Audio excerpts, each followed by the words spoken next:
Pour commencer, oui, déjà petit résumé quand même de tout ce qu'on va parler. Il y a beaucoup de choses à parler comme tu l'as dit. On a 6 grands thèmes. La diagonale, le combo processeur RAM, avec ou sans CG, le stockage, l'écran, le châssis, peut-être beau châssis. Important, oui. Et l'autonomie. On pense en général assez rarement, mais le châssis est important. Ainsi que l'autonomie. Mais avant de parler entrée technique, est-ce que tu peux nous dire comment se porte le marché du PC portable, Anto? Il se porte super bien. Est-ce qu'il est soumis aux mêmes règles que ceux du PC fixe ou il y a des... C'est à peu près la même chose. Alors déjà, c'est un marché qui se porte, on va dire, peut-être un peu moins bien en ce moment, mais je veux dire, c'est plutôt lié à la sortie de Covid. En gros, il y a eu 2 années, on va dire, assez extraordinaires l'année dernière. Tout le monde, on a vécu quand même des changements assez importants sur nos façons de vivre, où on s'est rendu compte que certaines manières de vivre avaient pris un pas important sur notre quotidien. Et le Covid, ça a été l'occasion pour pas mal de monde, en fait, de refaire son équipement. Quand on l'utilise tous les jours, et a fortiori, voire plusieurs fois par jour, on se rend compte qu'on peut avoir des besoins qui sont de plus en plus importants, de plus en plus divers. Et il y a pas mal de gens en fait, qui ont profité en fait, du Covid en effet, pour renouveler leur parc informatique. Donc c'est un marché qui a connu une embellie assez importante sur les 2 dernières années. On va dire que là ça se régule un petit peu forcément, comme il y a beaucoup de monde qui a fait en fait, déjà du changement de son matériel. Là c'est un petit peu plus compliqué sur le début d'année, mais ça reste un marché qui est très important. Je tiens à souligner d'ailleurs que c'est un marché qui est plus important que celui du desktop, n'en déplaise à mes collègues qui s'occupent du desktop. Melon un peu aussi. Et j'ai beaucoup de respect pour eux, en toute honnêteté. Non, mais blague à part, c'est des usages qui sont très différents, mais c'est un marché qui a énormément évolué en fait, sur les dernières années, notamment.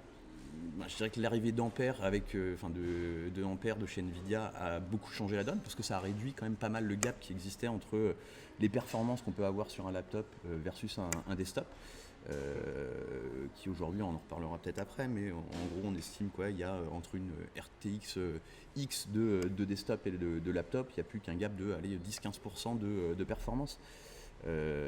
C'était un gouffre beaucoup plus important il y a de ça quelques années avant l'arrivée des gammes RTX. Et puis oui, c'est un marché qui continue d'évoluer en termes de technicité. Alors est-ce que c'est les mêmes règles et les mêmes comment tu m'as dit déjà, les mêmes problématiques? Alors toujours lié au Covid, parce que ça c'est important. On a connu les mêmes problématiques en gros d'approvisionnement des produits. Forcément les produits viennent de Chine, avec les différents accès en fait. Les mêmes composants finalement. C'est exactement ça. La seule différence c'est que c'est un produit fini, mais c'est les mêmes problématiques. Donc on a par exemple, alors pour ceux qui suivent en fait le marché du PC portable, il y a eu un gros creux dans l'année 2021 par exemple sur la disponibilité des processeurs i3.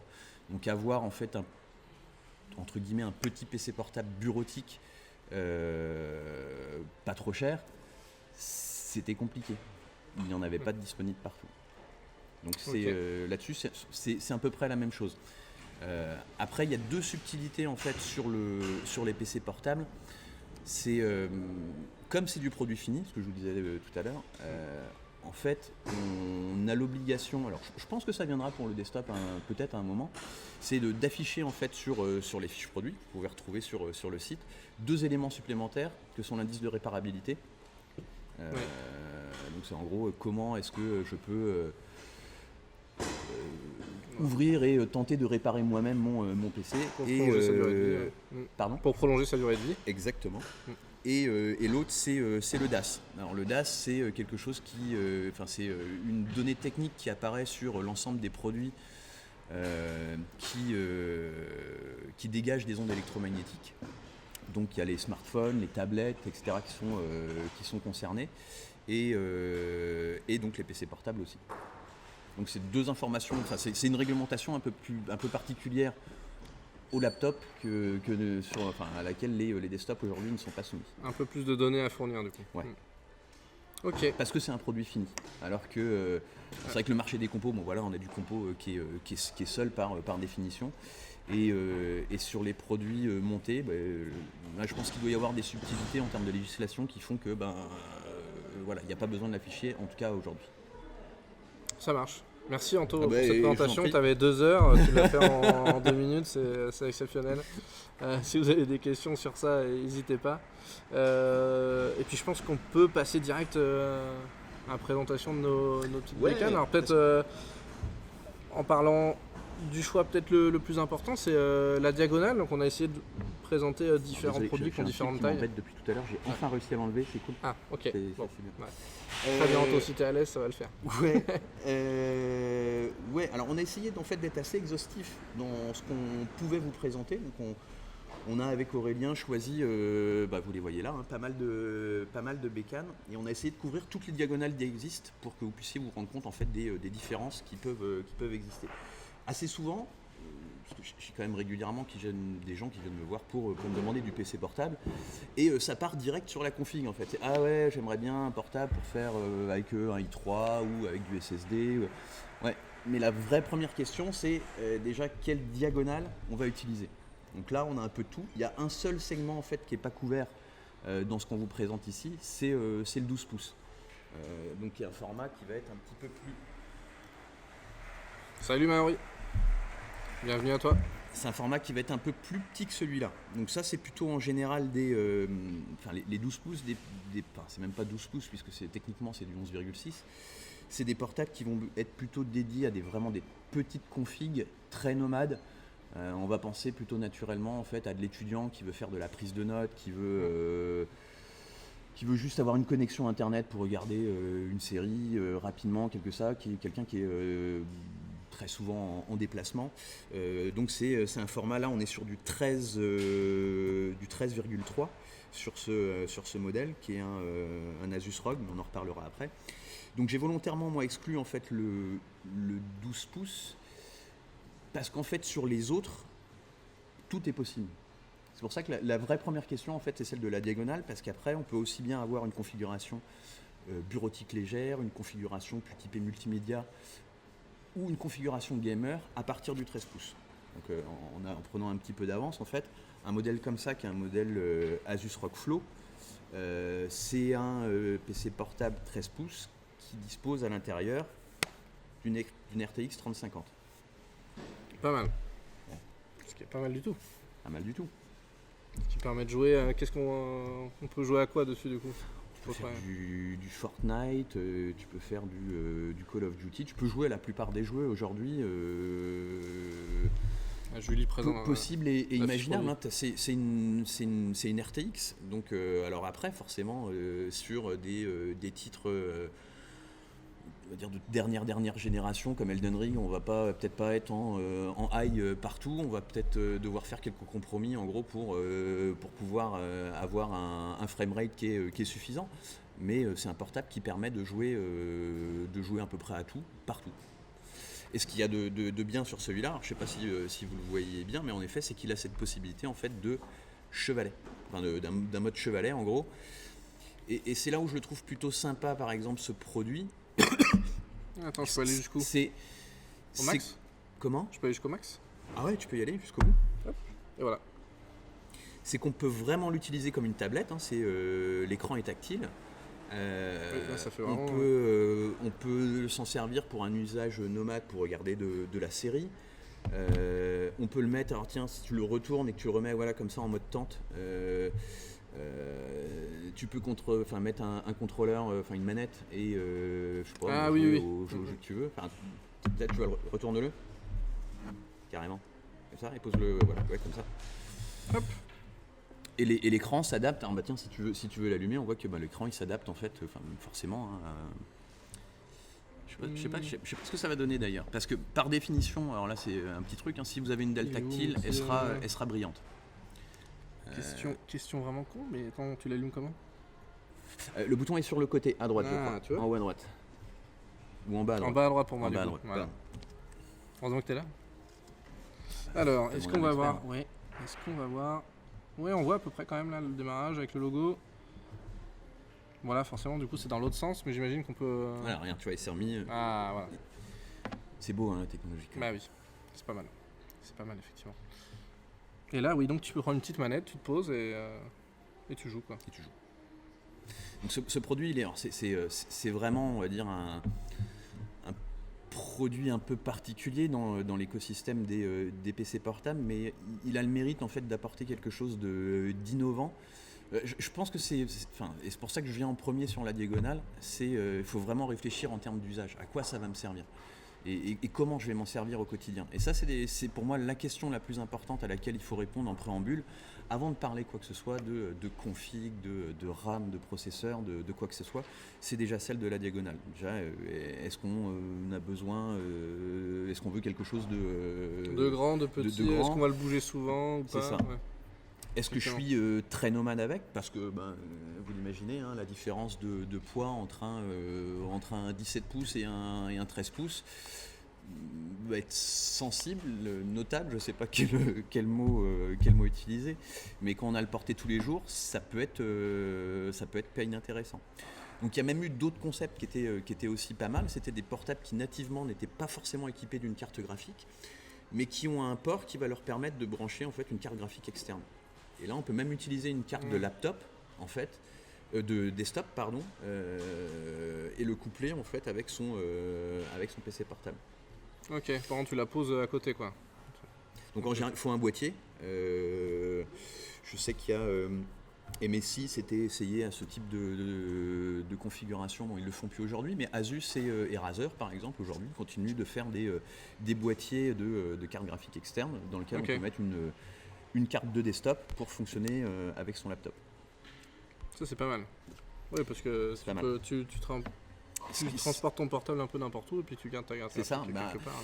Ça répond en fait aux travailleurs nomades qui va jouer chez lui. Je suis en déplacement toute la journée pour taffer.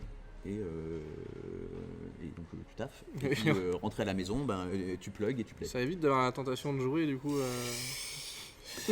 Alors, après, rien ne t'empêche de te faire un petit faster than light là-dessus, je pense. Il n'y a aucun problème. Ah oui, il y a Bonjour Wari76 qui nous signale que lui, il a un boîtier comme ça. Avec, tiens, tu peux peut-être nous dire avec quel ordinateur portable et quelle carte graphique tu utilises pour avoir un exemple concret avec ton boîtier. Est-ce que tu avais autre chose à dire sur celui-là? Sur les diags, non, mais ça va être peut-être montrer le plus grand. On peut mettre, juste pour voir. Donc là, on est sur du 13. On va les remettre à côté. Je sais pas si on va bien voir. Là, on est sur du 13 pouces et à côté, on va passer et à côté, sur on a un 17. Ouais, donc on va quand même... peut-être en allumant encore... Alors peut-être encore mieux, pareil, lui, j'ai oublié. Tu te rappelles où il est sur le XPS, le petit bouton en haut à droite, je crois. Ah bah il est là. Voilà.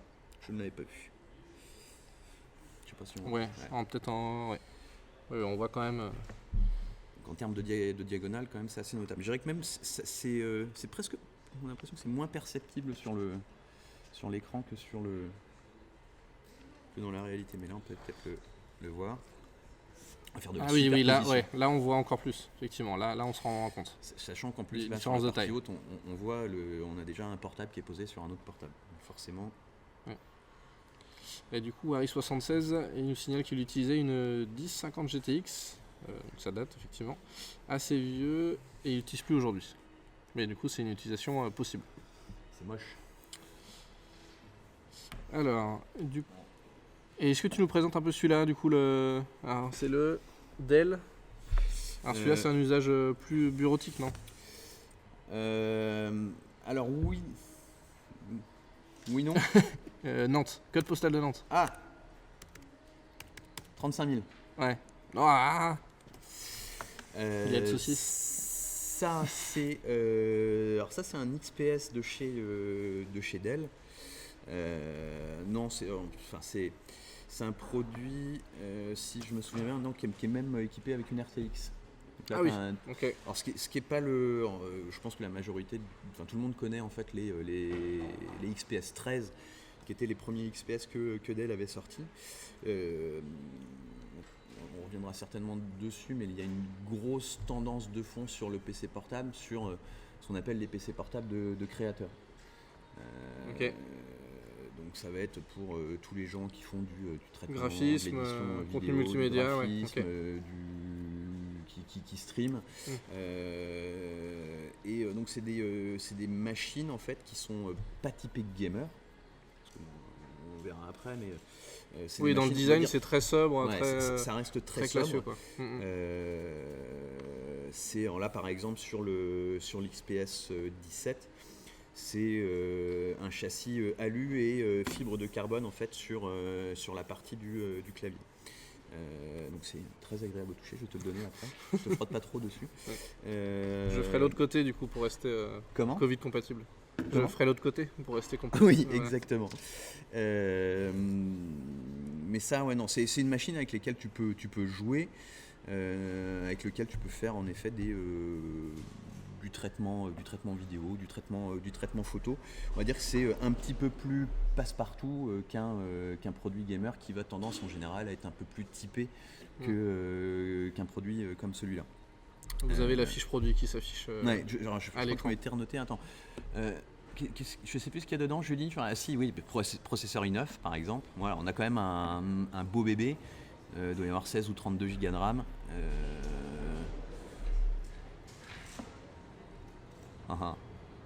64 Go. Ok. Overkill. Là on est pas mal. Ouais, t'es pas mal. Je te le donne. Hop là.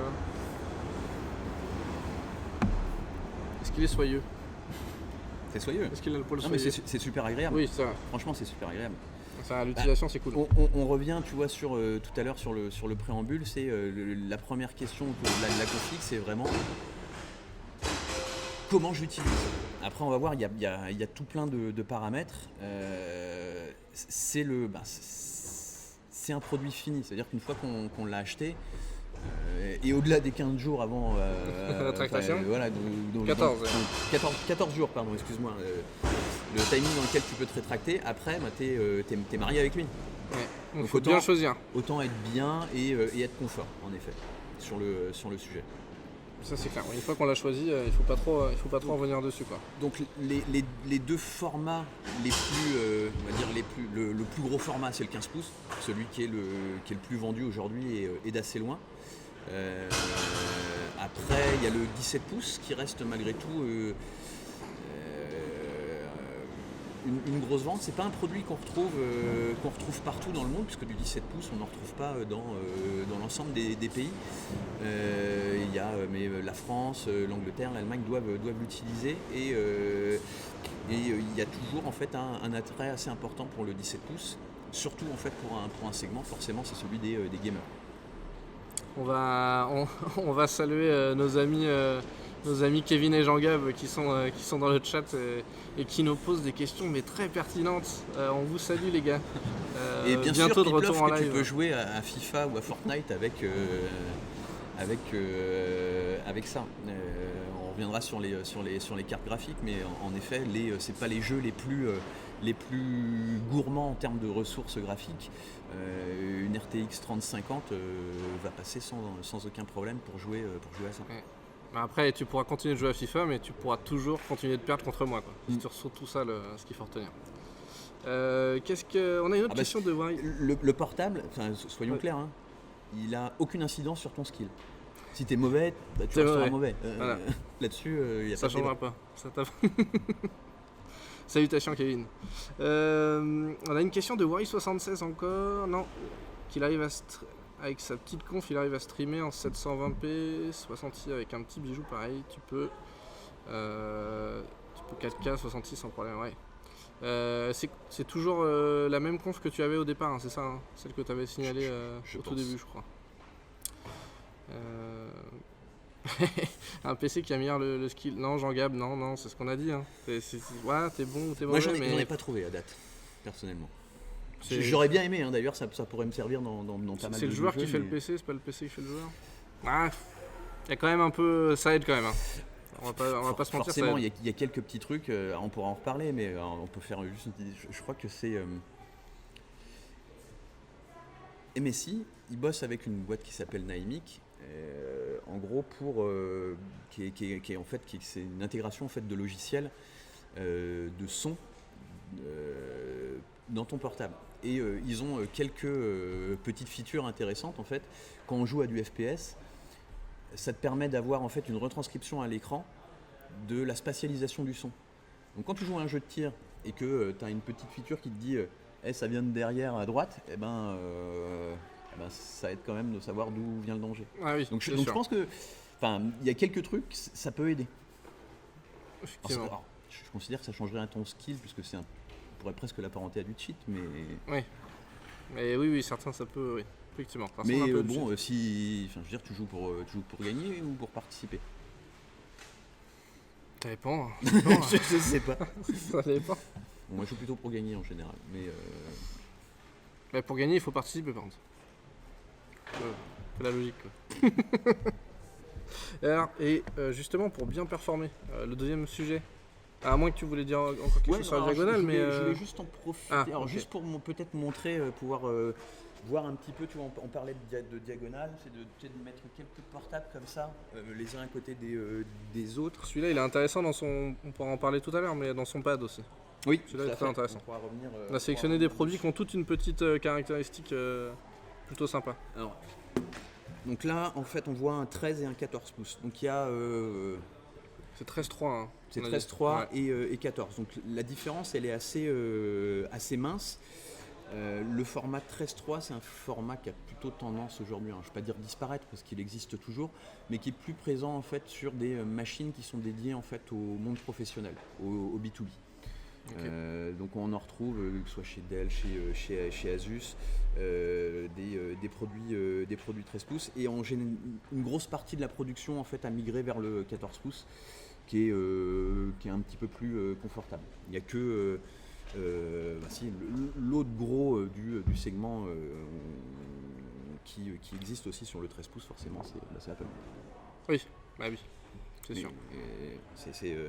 C'est encore un autre type de machine. Mais voilà, on a plutôt migré aujourd'hui vers le 14.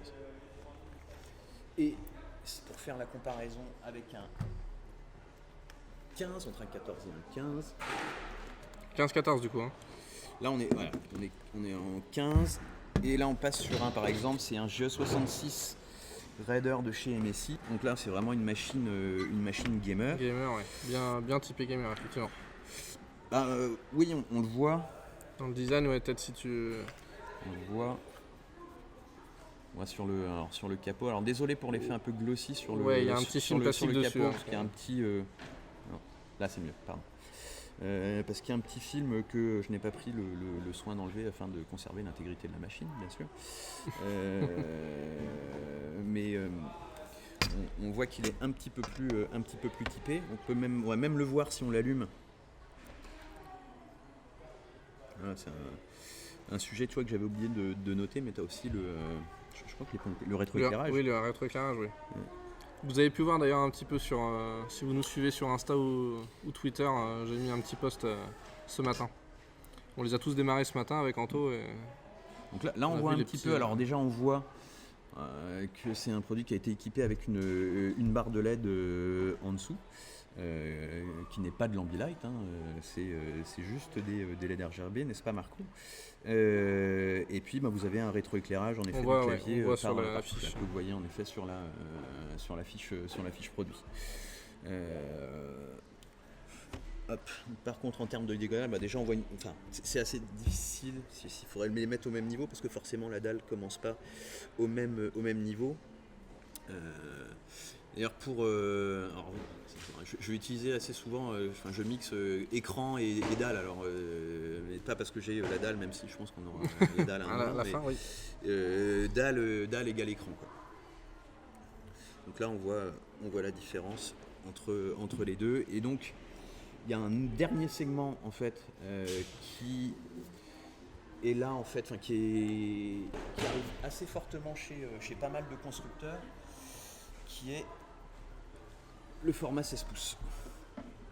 Donc qui va se situer entre 15 et 17. Ouais, non. T'es fort, mais en fait. ouais, j'ai fort. eu une bonne note en maths. Donc voilà, donc ça c'est un segment qui a plutôt tendance à pousser.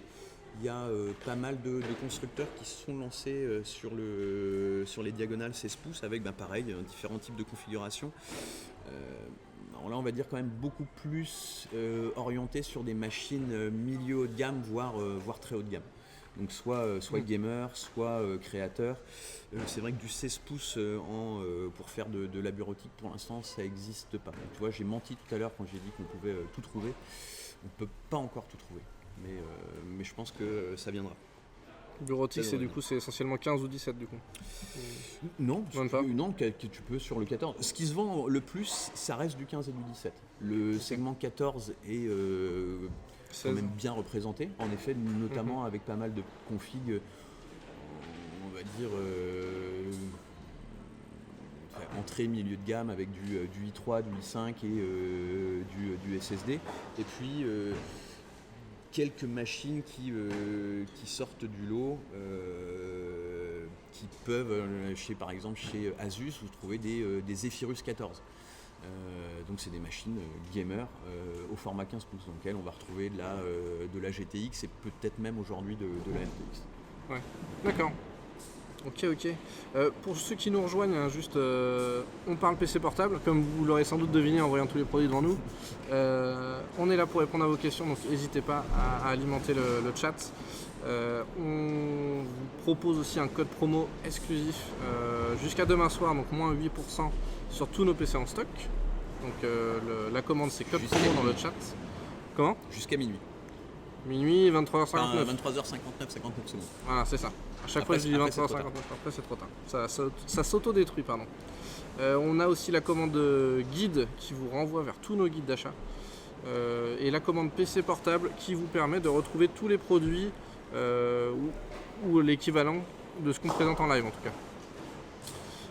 Voilà pour le petit topo, donc n'hésitez pas vraiment à nous interpeller en live, on est là pour ça. On vous a parlé beaucoup de diagonale. Est-ce qu'on passerait pas au sujet du coup qui concerne aussi on passerait pas au sujet PC portable.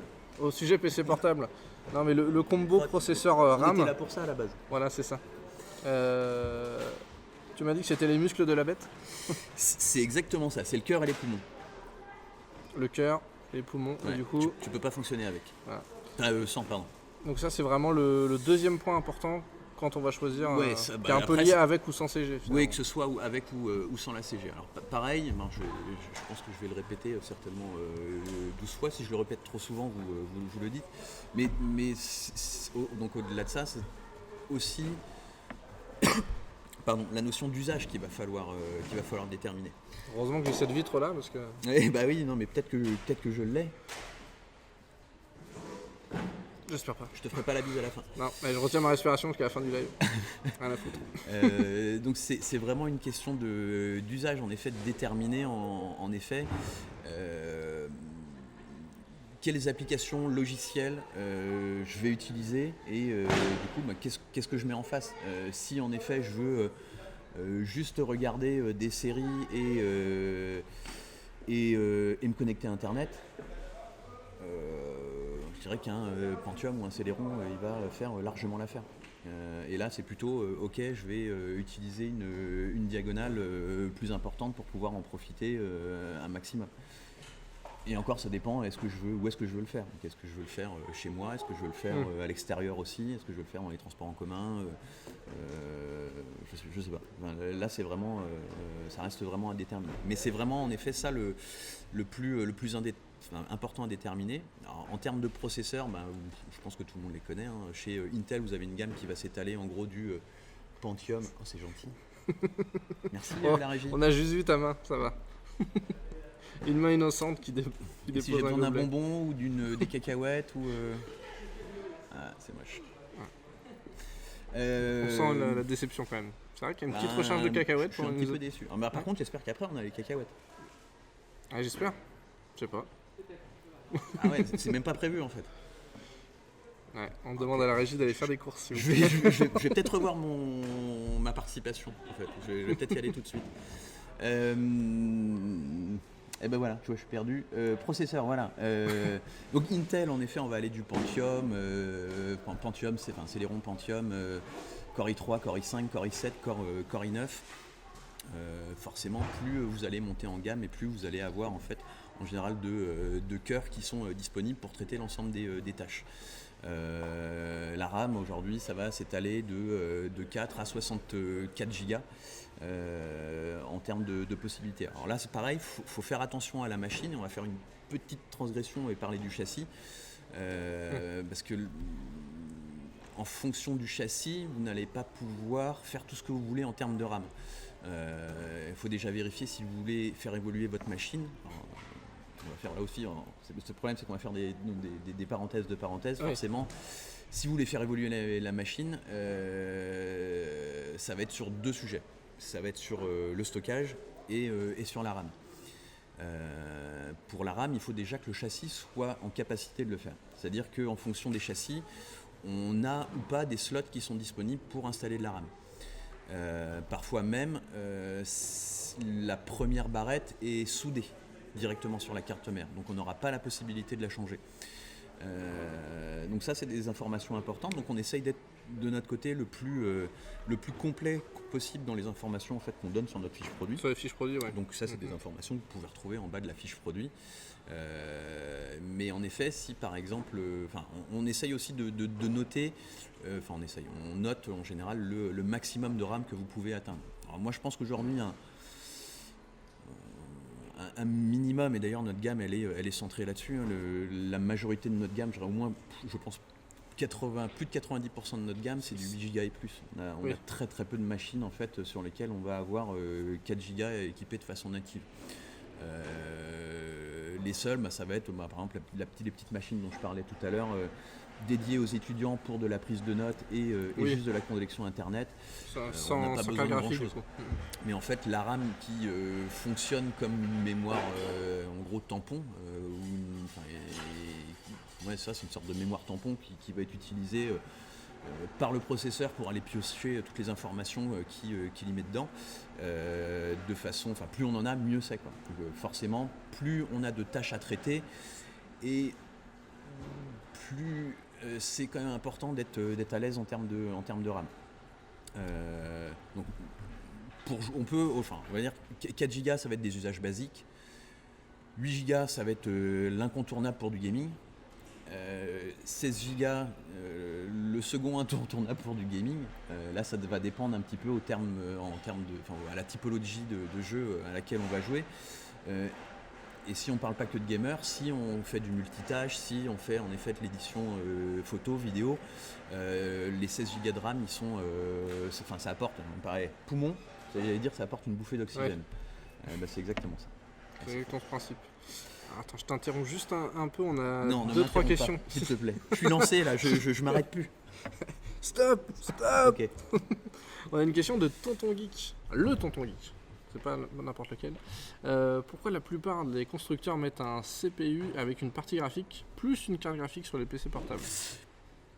Non, je dirais parce qu'ils ont pas trop le choix. Après, c'est quand même pas inintéressant parce que on peut avec par exemple Nvidia Optimus, on peut dire que normalement sur certaines tâches, l'ordi peut fonctionner sans CG en fait. Il n'a pas besoin de la CG pour afficher graphiquement ce qu'il veut mettre en avant. Et ça, normalement, Optimus le gère et doit pouvoir aller taper en fait dans le chipset graphique du CPU et pas celui du GPU. Ça sert à rien en fait de prendre de l'énergie, parce que ça c'est la plus grosse problématique, c'est que un GPU, plus il est puissant, plus il va taper de l'énergie. Et plus du coup il va réduire l'autonomie du produit. Ce qui est un autre. Voilà, c'est le côté un peu ambivalent du portable. Donc c'est pas déconnant non plus d'avoir un CPU, un CPU avec un iGPU. Donc l'iGPU qui est la puce graphique intégrée sur le processeur. Il y a même aujourd'hui certains PC portables qui ont la possibilité, alors dans les dernières générations, on a plusieurs constructeurs comme Lenovo, comme Asus, qui se sont en fait qui ont installé ce qu'on appelle un switch MUX qui permet de désactiver ou d'activer manuellement qui prend le lead. Donc normalement c'est quelque chose qu'Optimus fait très bien. Là on peut le forcer si on a envie de jouer, on se dit de toute façon là je vais geeker tout l'après-midi, je vais me faire du Elden Ring de 14 à 22h. Donc on met tout sur la carte graphique. Ok, je switch sur ma carte graphique only. ce qui permet d'avoir des temps de latence qui sont moins importants dans les informations qu'ils ont à l'écran. Parce que dans le circuit, les informations en fait, qui sont transmises au GPU repassent malgré tout par l'iGPU avant d'aller à l'écran. Donc c'est pour ça que switcher en fait couper cette connexion, c'est bien parce que ça permet d'envoyer directement à l'écran et puis Et on économise un peu de batterie du coup. Ah ben non, justement. Alors, non. Parce que en fait, ce mode MUX, en gros, on va fonctionner de façon débridée. C'est donne tout, on y va, on s'en fout. D'accord. Donc là, il faut être avec son laptop, il faut être branché. Ouais. Sinon, en effet, la batterie elle va être flinguée. Par contre, ça permet d'utiliser pleinement le potentiel en fait de la carte. Ok, ouais. C'est ça qui est intéressant. Bon, par contre, en termes d'autonomie, c'est la limite du PC portable aujourd'hui. On a des composants qui sont de plus en plus puissants, qui drainent donc de plus en plus d'énergie. Et il y a deux facteurs majeurs qui sont à prendre en compte. En fait, c'est la dissipation en fait, de la chaleur générée par cette énergie. Et c'est pour ça que un PC portable, en effet, on watercool un desktop. Donc oui. on s'imagine bien que sur un produit comme ça, ça va chauffer. Il y a des petits moyens d'éviter que ça surchauffe, non? Ah ouais, il y a des moyens. Alors déjà, moi je pense que dans le cadre d'une utilisation où on va être très énergivore, moi j'ai pris l'habitude sur mes portables. De toute façon, je travaille avec ne serait-ce qu'un petit stand. En fait, c'est un petit stand que je pose qui permet en fait d'avoir déjà pas de zone de contact entre le châssis et le bureau. Et donc forcément, ça chauffe moins vite. Parce que forcément, si l'air, on a une très petite zone d'air en dessous qui va s'échauffer très vite, même si le portable, lui, il a, on voit sur tous les portables, vous avez des sorties sur les côtés, sur l'arrière pour dissiper la chaleur. Si vous le posez, forcément, vous créez une zone de chaleur supplémentaire. Donc c'est pas idiot en fait d'avoir un portable sur un stand. C'est pas idiot non plus d'acheter un refroidisseur. Un refroidisseur, carrément. C'est des petits, c'est un support en fait qui permet de surélever le portable. Oui, et en voilà, plus, okay. tu as des ventilateurs que tu peux faire tourner, D'accord. qui vont t'apporter un petit peu d'air frais supplémentaire, tu vois, pour faire baisser la température du CPU et du GPU. Ah, ça je connaissais pas. Je connaissais que la possibilité de rehausser et de mettre de l'air Ouais, naturellement. t'as pas les deux. Alors pas t'as avec même le ventilateur. ils vendent en ventilateur, t'as des produits en fonction de la diagonale de ton portable, avec des vitesses de rotation plus ou moins importantes. Tu peux même prendre des refroidisseurs RGB. Ok, il y a plein de possibilités quoi. Ouais. On avait une question de Wary 76 aussi, si la régie peut remonter. Chercher un PC pour regarder des séries, voilà. Oui, j'ai vu Wary 76 qui a besoin d'un PC pour regarder des séries avec un budget assez limité, dans ce que je comprends. Un petit budget, c'est combien un petit budget? Oui. Quel est ton budget, Wary 76? Dis-nous tout. Et en attendant, oui, on peut prendre la question de Maori sur les Galaxy Book de Samsung. Est-ce que ça va être bien? Je ne sais pas du tout. J'avouerais que je ne sais pas du tout. J'ai vu en effet qui revenait avec du Galaxy Book. À date, j'ai pas d'infos en fait sur le sujet. Donc je préfère tout simplement pas en parler parce que je ne sais pas ce que ça va donner. Oui, donc, si on ne sait pas, on ne parle pas. C'est ça. Ouais. Non mais il y a plusieurs constructeurs, c'est intéressant parce que c'est un marché qui commence à être aussi réinvesti par des constructeurs. Donc on a LG qui est revenu sur le segment avec une gamme qui s'appelle Gram. Oui. Et en fait la philosophie c'est... quelque chose ça. Comment? Ça te parle? Ça me parle. Je pense que c'est normal que ça te parle. Et la philosophie, donc de par le nom, on peut deviner que la philosophie, c'est en effet, ils ont tout misé sur la portabilité.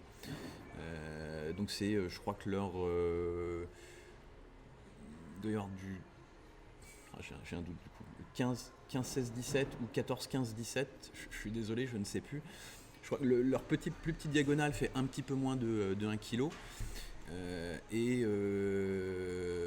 Bon, c'est. Enfin voilà, et donc il y a en effet Samsung qui revient.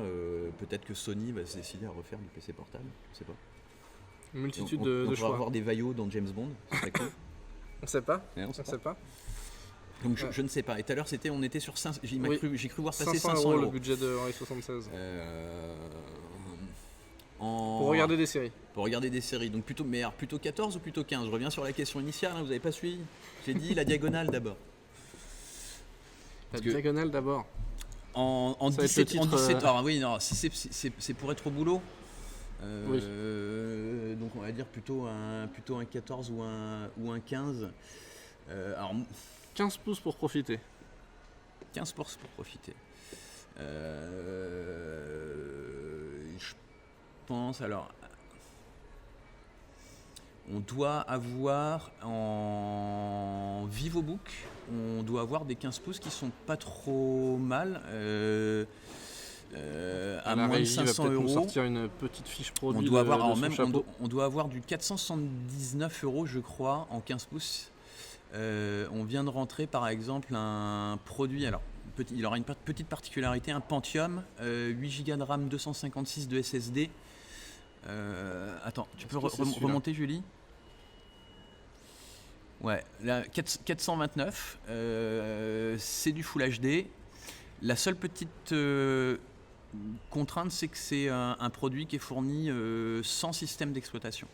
Donc il faut qu'on l'installe soi-même. Alors après, les systèmes d'exploitation, on peut acheter des clés, enfin vous en avez sur le site, vous pouvez acheter des clés sur d'autres sites.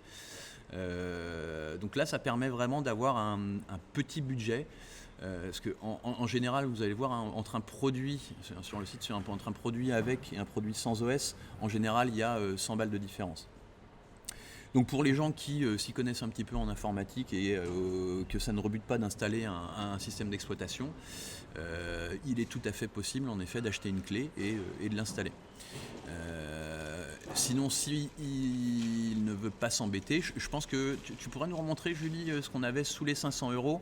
À 479, on est toujours sur du sans OS, et en dessous, et après on s'envole. Ouais.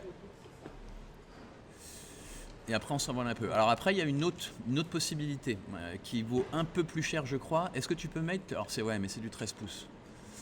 Mais on va en parler quand même parce que c'est intéressant. Le Slate 13, qui est un produit que je trouve intéressant dans cette optique en fait de regarder des séries. Donc ça c'est un format qui a été très en vogue à un moment, celui du détachable. Et qui est aujourd'hui qui est un peu tombé en désuétude. L'intérêt de ce produit, moi que je trouve intéressant, donc on est un peu au-delà de ton budget, mais alors la diagonale n'est pas tout à fait la même, c'est un 13. 13,6. Par contre c'est une dalle OLED. Et ça c'est quand même pas inintéressant pour la qualité de visionnage. Quoi.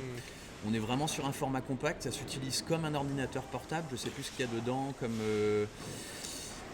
Par contre là, dès qu'on veut faire un peu si on veut faire un peu de montage photo vidéo, non, là faut oublier. Non, là faut vraiment le voir comme un usage nomade, c'est-à-dire que je suis un gros consommateur de séries. J'aime bien regarder des séries dans mon lit avant d'aller me coucher. Non mais je sais pas, tu fais ce que tu veux. Mais Non, je parlais pas de moi, je parlais de façon empirique. Non, je parlais pas de moi. En général, les séries, je les regarde dans mon canapé ou dans mon ordi, mais pas dans mon lit. Quand je fais la transition dans le lit, en fait, je dors. Voilà. Ah oui, direct. Pas mal. Je peux embêter à ce sujet-là. Donc c'est plus cher, mais je trouve qu'il il est vraiment intéressant, moi je trouve, dans cet esprit. Voilà, on parlait d'usage. Moi, mon atout principal, c'est d'aller sur Netflix, sur Disney, sur Amazon Prime et regarder des séries. Et je trouve que ce produit, il y répond bien avec une super dalle OLED, quoi. C'est ça qui est vraiment intéressant, donc avec une belle luminosité, avec des couleurs qui sont vraiment sympas, quoi. Enfin, il y a beaucoup de contrastes. Ouais, on monte vraiment en qualité, quoi. C'est pas mal. Bon, et donc un petit peu au-delà du tarif de Henri 76, Il y en a qui préfèrent la tablette. avec le code promo, ça diminue un peu. avec le code Tout promo à du fait. live. Tu as raison de le signaler. Tu peux réfléchir jusqu'à demain soir et puis voilà. Faut y réfléchir. Faut oser. Mais moi je trouve que voilà, c'est un produit qui est sorti il y a peu de temps, mais qui est vraiment intéressant en termes d'usage, voilà, qui se différencie en fait de ce qu'on trouve sur le marché. Comme je disais tout à l'heure, l'hybride en fait c'est quelque chose qu'on retrouve plus. Enfin, je veux dire, voilà, ça a été le segment, il a été pris par les tablettes principalement. Donc là, on se retrouve avec un produit qui fonctionne vraiment comme un PC, mais voilà, ils ont fait l'effort de prendre en compte, je dirais, l'utilisation des gens, quoi. Et dire, ouais, c'est vrai qu'une dalle OLED, c'est quand même plutôt sympa. C'est plus quali, quoi. Beaucoup plus quali. Ah bah oui, c'est pas la même chose. Et justement, je pense qu'on va pouvoir parler des écrans après, mais juste avant, on va prendre la question de Zartax. Est-ce que vous avez des portables en Intel 12 ? Quels sont les prix ? 12 000. Alors, on en a sorti il n'y a pas longtemps, je crois. En effet, et les portables, on parlait de consommation énergétique, les portables en Alder Lake qui sont intéressants en effet. Alors je reviens juste sur les processeurs. Attendez, j'ai oublié un truc. Oui. Si c'est la question au besoin. Si c'est du processeur, on va regarder et on y revient juste après. Si c'est pour jouer, faites bien attention pour ceux qui ne sont pas familiers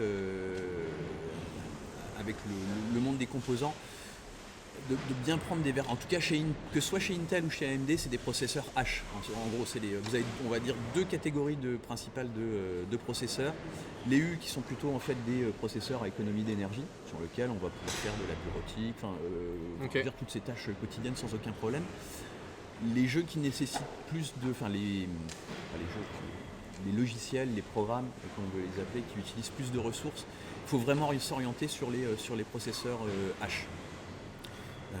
Donc ça va être, vous allez retrouver les H, de toute façon on les retrouve, c'est à partir du i5, i5H, i7H et i9H, voire HK, pour ceux qui sont overclockables, et chez AMD, Ryzen 5 et Ryzen 7, Ryzen 9, qui se terminent aussi par la lettre H et pas la lettre U. On voit parfois des configurations qui passent avec... j'ai eu du processeur, je crois que c'était du Tiger Lake en U avec de la carte graphique. Évitez, franchement, je pense qu'il faut... Il n'y a pas trop d'intérêt, quoi. Non, on va forcément être limité en fait par la puissance du processeur. Et pour revenir du coup sur la question de la 12e génération, ils sont intéressants parce que il y a ils ont réussi Intel a fait un gros gap en fait en multipliant le nombre de cœurs. Donc avant les cœurs maximum sur les i7 et les i9, c'était 8 cœurs, on va dire en grosse majorité. Là on se retrouve avec 14 cœurs, donc il y a 6 cœurs performance, on va dire ceux qui vont plus être utilisés dans le cadre d'utilisation quand j'ai besoin de beaucoup de ressources. Et il y a 8 cœurs en fait que j'appelle moi basse consommation, qui eux traitent plutôt les tâches en effet de bureautique, etc. courantes. Donc ça c'est plutôt pas mal. Ouais. C'est intéressant. Donc en effet ça s'est lancé fin janvier, donc on a reçu Régie, vous n'entendez pas? Allô? On parle de Intel 12, Régie. De la 12e génération depuis fin janvier. Alors ça s'est couplé même avec l'arrivée des deux dernières cartes Nvidia qui sont les RTX 3070 Ti et RTX 3080 Ti. Juste dites-nous si vous nous entendez toujours bien, parce que là il y a eu un... Ouais, on est désolé, il s'excite un peu en bas. Un peu de calme les gars là. Et oui, ça a redémarré un peu, donc n'hésitez pas à nous signaler. Moi je vais pas les faire chier. Oui. Bah oui, alors que nous... on s'amuse. Nous on s'amuse. Voilà. Oui, on parlait donc Intel 12. Tu as trouvé Alder Lake, c'est ça? Tu as trouvé Alder Lake? Oui, il y a du 12. Donc là, on a quelques produits normalement là, non? Il y en a, donc on a reçu en effet des produits, principalement chez MSI et Asus.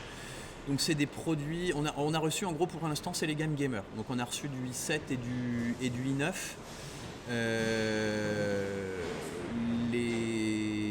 Les autres on les recevra un petit peu plus tard. Donc pour l'instant c'est vraiment concentré sur i7, i9. 12e gen, plutôt typé gamer et un petit peu aussi créateur. On doit avoir du créateur Z16. On a, C'est arrivé récemment de toute façon, hein. C'était quoi il y a... Je me souviens, on a communiqué dessus, c'était il y a quoi, un mois, non? Oui, c'est ça, c'est Ouais. sorti fin janvier. Ouais, voilà. Fin janvier, début février. Ouais. Et là, il y a 15 jours, il y a les nouveaux processeurs, même non, c'est arrivé à peu près un peu plus. Les nouveaux processeurs AMD, donc la génération Rembrandt qui est arrivée. Donc on doit avoir un ou deux modèles chez Asus. Ah, je suis désolé, la régie est La régie nous a... Ouais. On a perdu Elle la est- régie là. Ouais. AMD. Non. Ah, attends. Essaye un G713. Je crois qu'on a du G713 en AMD. Donc en effet, on a reçu les nouvelles générations de proc depuis un gros mois maintenant.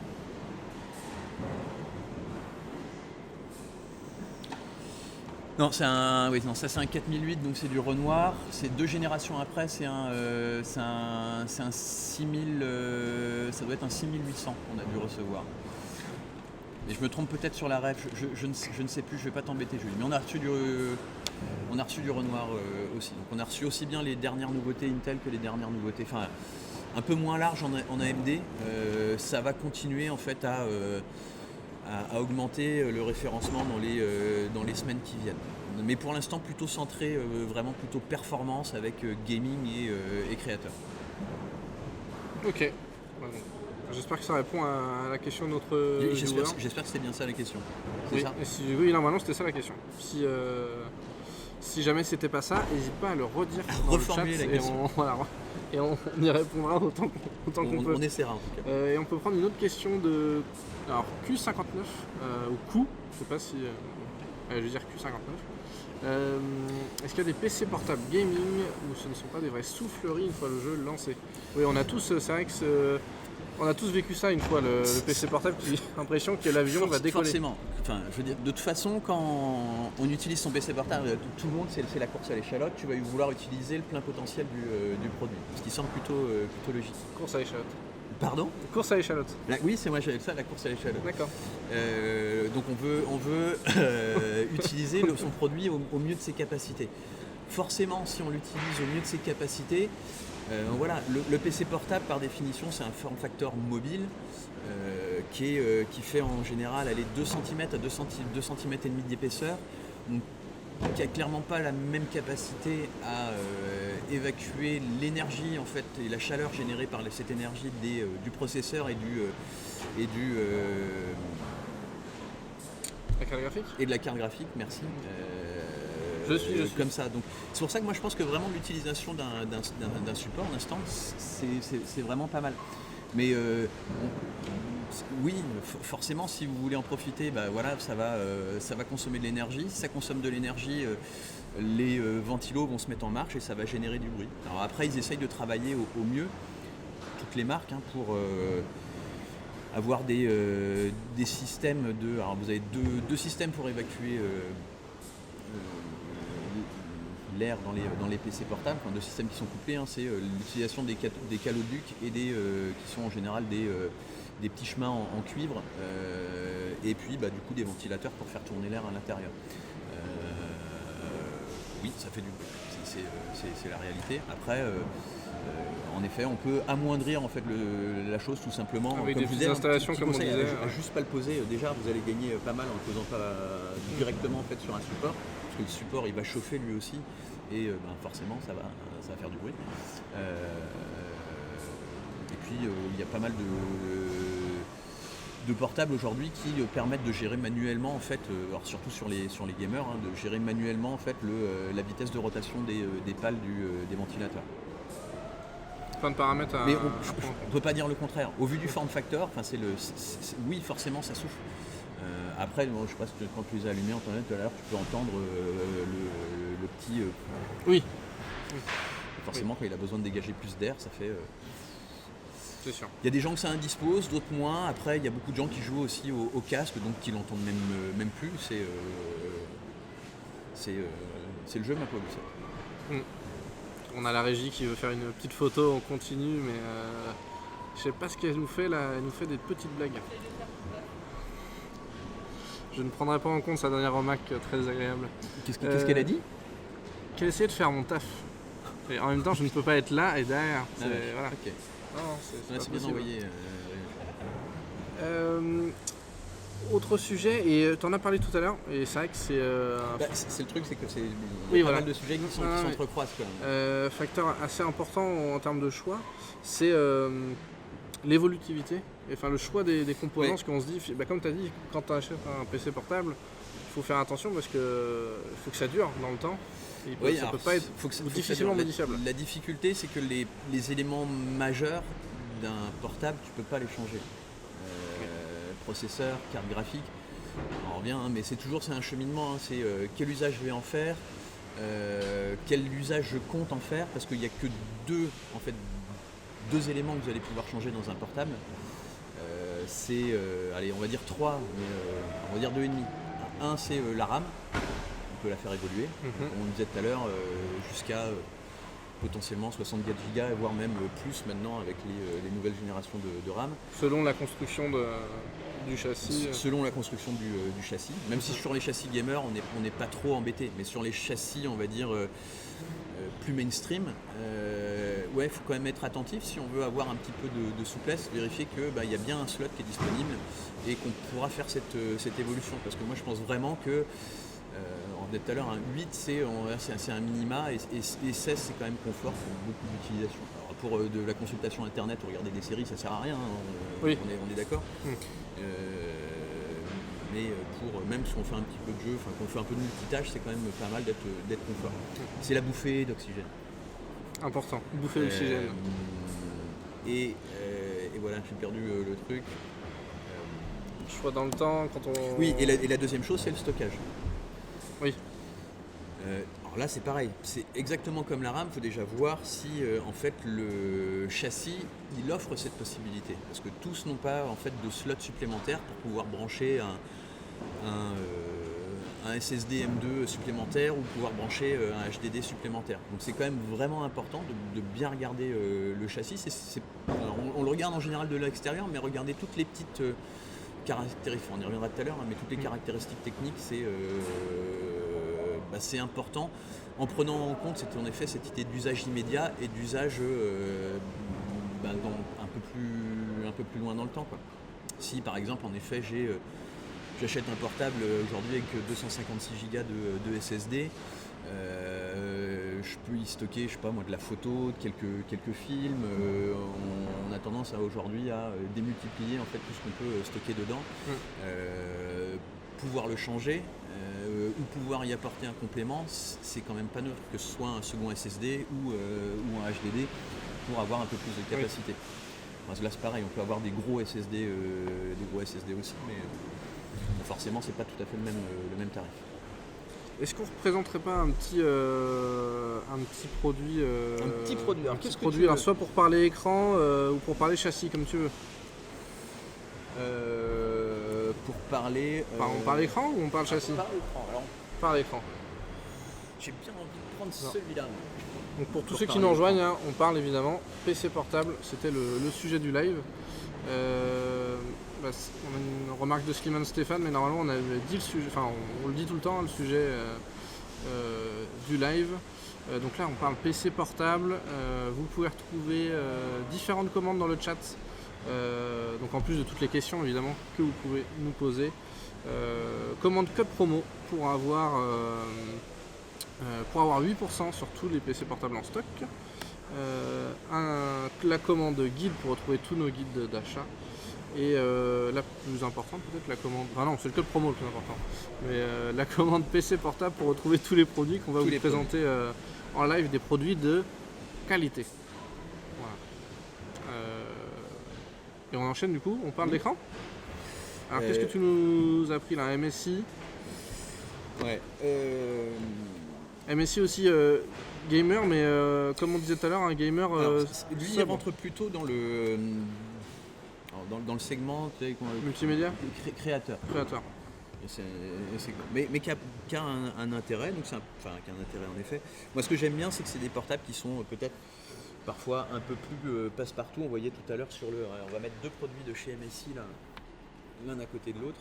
essayer de pas faire de bêtises. Oui.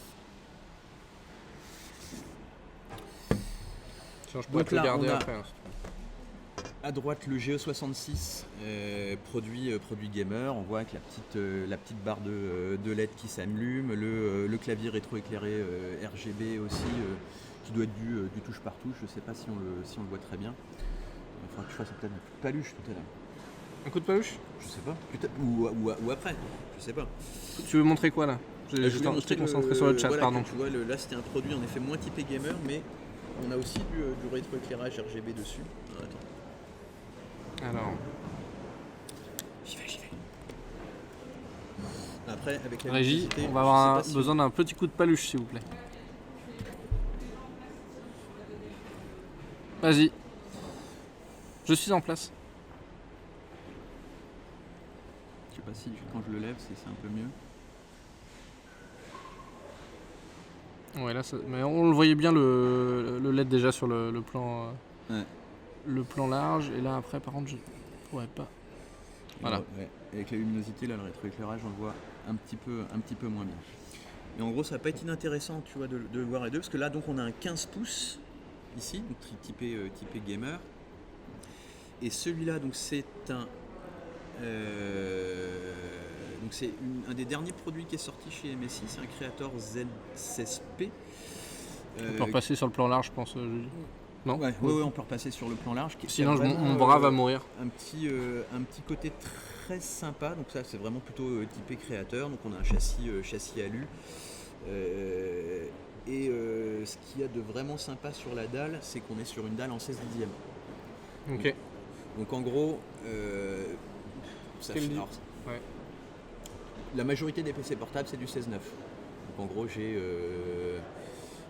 Un format assez. Enfin, c'est- classique. Quoi. Voilà, format classique. Et depuis quelques temps maintenant, il y a pas mal de produits qui arrivent en 16 dixièmes. Donc en gros, vous rajoutez enfin, si vous faites un quadrillage, hein, vous faites 16 lignes verticales et 9 lignes horizontales, et ben vous rajoutez une 10e ligne. Ce qui fait que vous avez un écran qui est un petit peu plus haut, enfin qui a une tranche de pixels en gros de plus. Alors, il a l'avantage en fait d'être beaucoup plus harmonieux à l'œil. On a donc une surface d'affichage qui est un peu plus grande et donc c'est un petit peu plus harmonieux à l'œil. Quand on regarde par exemple des films, ça change pas grand chose finalement. Si, tu vas gagner peut-être un petit peu de champ de vision. Ok. Tu gagnes une ligne de pixels, en grosso modo, une ligne de pixels supplémentaire. Et c'est en effet quelque chose qui est plutôt agréable en effet. C'est vrai que sur des portables comme ça, tu vas pouvoir afficher plus de choses. Donc, par exemple pour tout ce qui est graphiste, avec l'ensemble tu vois des différents outils qu'ils peuvent utiliser, ça peut te permettre de caser une timeline supplémentaire, ça peut te permettre d'utiliser des petites options supplémentaires. C'est vrai qu'on les voit travailler nos collègues graphistes. Pardon ? On les voit travailler nos collègues graphistes. Moi je les vois pas souvent travailler personnellement. D'ailleurs ce serait peut-être temps de s'y mettre si vous nous écoutez. C'est le moment de bosser. D'ailleurs j'ai des visuels en attente moi d'ailleurs. Oui. Et il faut se bouger, on en a besoin cet après-midi. Donc c'est voilà. Enfin moi je sais que c'est un format que j'aime plutôt bien. Enfin moi je le trouve vraiment agréable à l'œil, plus agréable qu'un 16-9. Ok. Donc c'est alors, on va pas dire que ça a tendance à se démocratiser. Pour l'instant on le retrouve quand même sur principalement des machines plutôt assez haut de gamme. Mais je pense qu'il y a une vraie tendance de fond sur le sujet. Alors, ça me permet de parler en gros un petit peu d'écran, parce que c'est certainement le segment des PC portables en fait qui a le plus évolué ces dernières années. Okay. On va dire qu'à l'intérieur, voilà, on vient y intégrer de la même façon toujours les composants processeurs, RAM, stockage. Ça bouge pas. Et c'est d'ailleurs ce qui le différencie principalement en fait d'un desktop.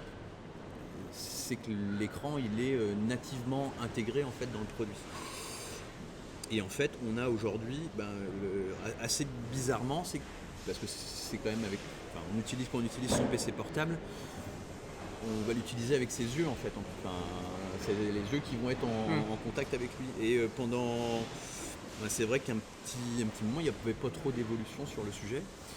Et là, on voit beaucoup de choses qui se passent. Alors déjà en termes de format, on voit qu'il y a l'arrivée de nouveaux formats, ou le retour de certains formats comme le 16 pouces. L'arrivée de nouveaux formats d'affichage comme le 16 dixième. On a une explosion en fait des résolutions qui sont possibles Ouais. en fait sur les écrans. Donc on va dire qu'il y a quelques années, on avait HD, Full HD. Maintenant, on commence à retrouver assez facilement une profusion en fait de résolution, QHD, QHD+, 4K, Ultra HD.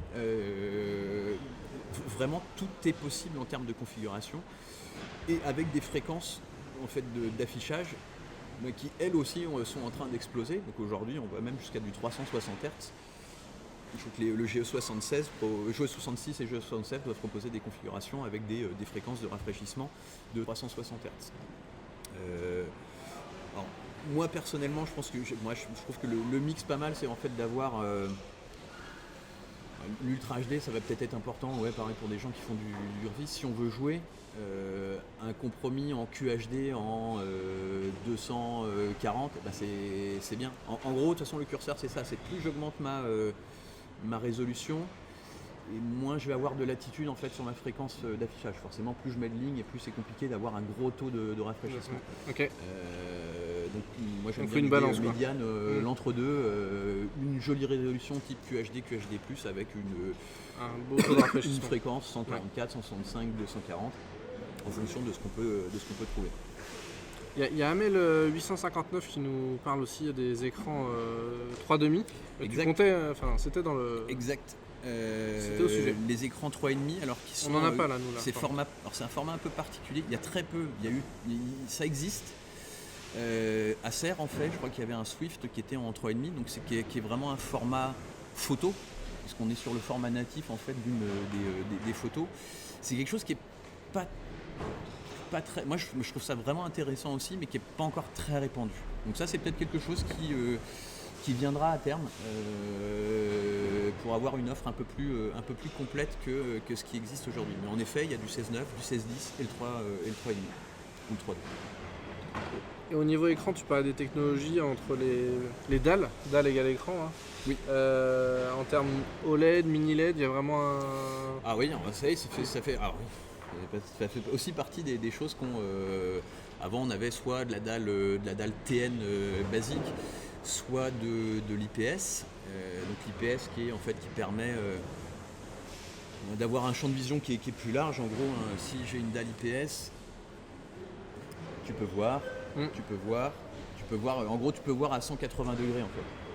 Ah oui, d'accord. Tu as un champ de vision, c'est-à-dire que tu peux même regarder ton portable ici et tu verras toujours ce qui se passe sur ton écran. Avec une dalle TN, en fait, tu vas être obligé de revenir ici pour voir ce qui se passe. Donc c'est vraiment les vrais IPS, c'est 178 degrés, je crois.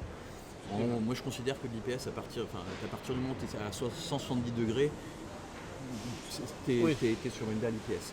Et en effet, il y a d'autres technologies qui sont arrivées, c'est des dérivés de ce que tu trouves sur les smartphones, sur les télés, qui sont les dalles OLED, les dalles mini LED, qui ont cet intérêt en fait d'utiliser la technologie OLED pour pouvoir avoir accès aux technologies HDR, donc pour utiliser le plein potentiel en fait de l'ensemble des pixels qui sont sur l'écran, pour avoir des noirs très profonds, pour avoir un contraste ultra important en fait sur l'écran. Donc aujourd'hui on a des produits en effet qui sont de plus en plus certifiés, surtout pour les gens qui vont, pour les graphistes, les gens qui vont faire du traitement photo, de la vidéo, avec en fait la compatibilité avec des normes HDR 300, HDR 500. Qui vont avoir des luminances qui sont ultra élevées. On monte jusqu'à sur des luminances de 500 ou 600 nits aujourd'hui sur du PC portable.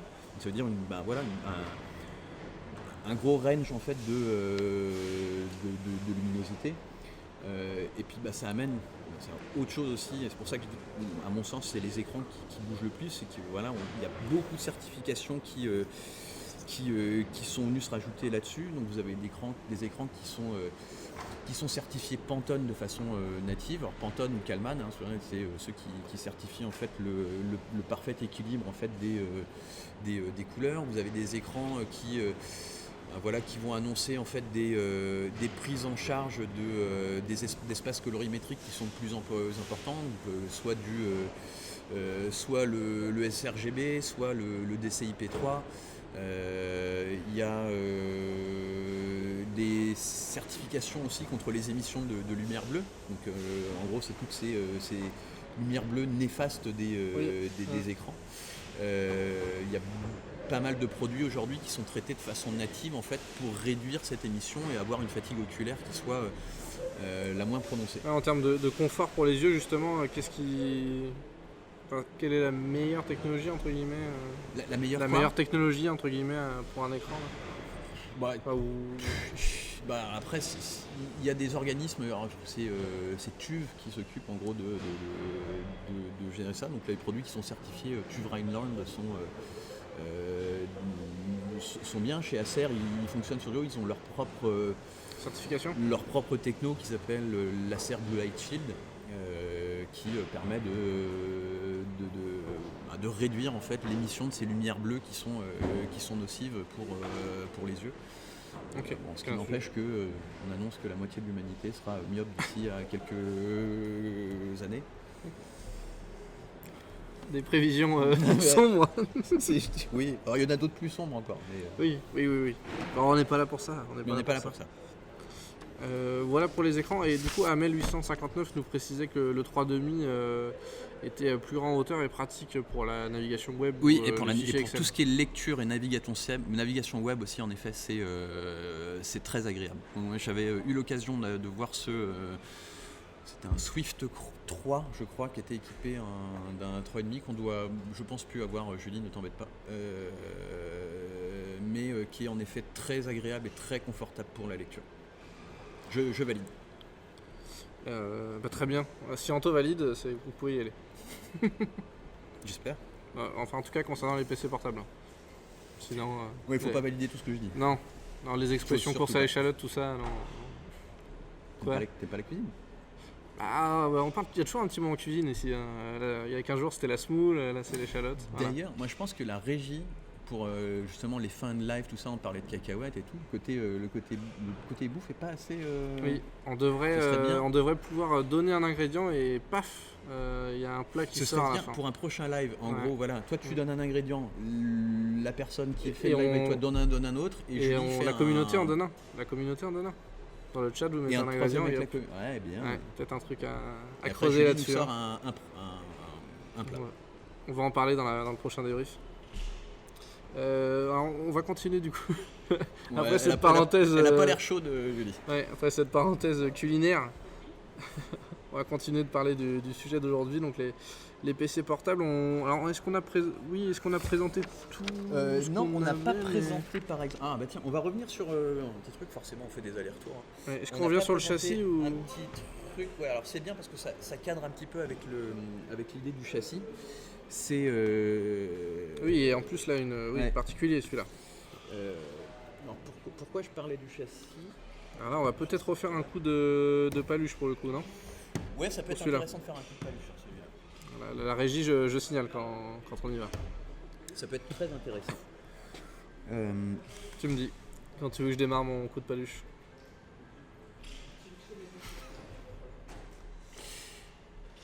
Je sais pas si... Attends, Oui, la régie qui boude, mais elle boude souvent la régie, donc on est habitué, il n'y a pas de souci.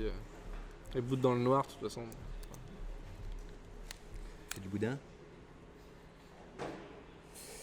Alors, donc là, ce qu'on va vous présenter, c'est un Asus ZenBook. C'est un ZenBook 14 qui bénéficie lui aussi d'une, on va le voir quand même, d'une très très jolie dalle OLED. Voilà, format ZenBook, donc châssis alu, qui peut se plier à 180 degrés, dalle OLED tactile. Donc c'est vraiment un produit très, très sympa. Donc visuellement et puis puis au toucher aussi. Et En effet, on parlait de châssis tout à l'heure, en général sur les châssis, format 13-14 pouces, il n'y a pas de pavé numérique. Donc ça c'est à prendre en compte parce que c'est vrai qu'on dit souvent que les 13 et les 14 pouces vont être là en fait parfois pour faire de la bureautique. Utilisation d'Excel, pas de pavé numérique, il faut le savoir, sur un 13 ou sur un 14. Ça peut rebuter certaines personnes du coup. Il y en a qui sont très attachés, en effet, il y en a qui se débrouillent très bien sans, et certains sont très attachés. Donc ça c'est un petit truc aussi à prendre en compte. Asus, en fait, ils ont trouvé un petit truc plutôt simple, si tu veux mettre un petit coup de paluche. Alors je me mets en place. Peut-être que si tu peux tourner légèrement, est-ce que tu peux tourner un tout petit peu? Voilà, là on va voir. Oui, voilà, nickel. Et on voit en fait, vous avez un petit bouston en fait sur le pavé tactile ici. Non, c'est ici, pardon. Je vois pas si je suis allumé ou pas en fait. C'est le problème, parce qu'il y a beaucoup de luminosité. Donc en gros, on va y arriver. On appuie sur un petit bouton et en fait vous avez un pavé numérique qui va apparaître sur votre pavé tactile. Donc vous pouvez soit appuyer sur les numéros tout en conservant en fait le côté de son utilisation primaire en fait, de faire bouger votre curseur.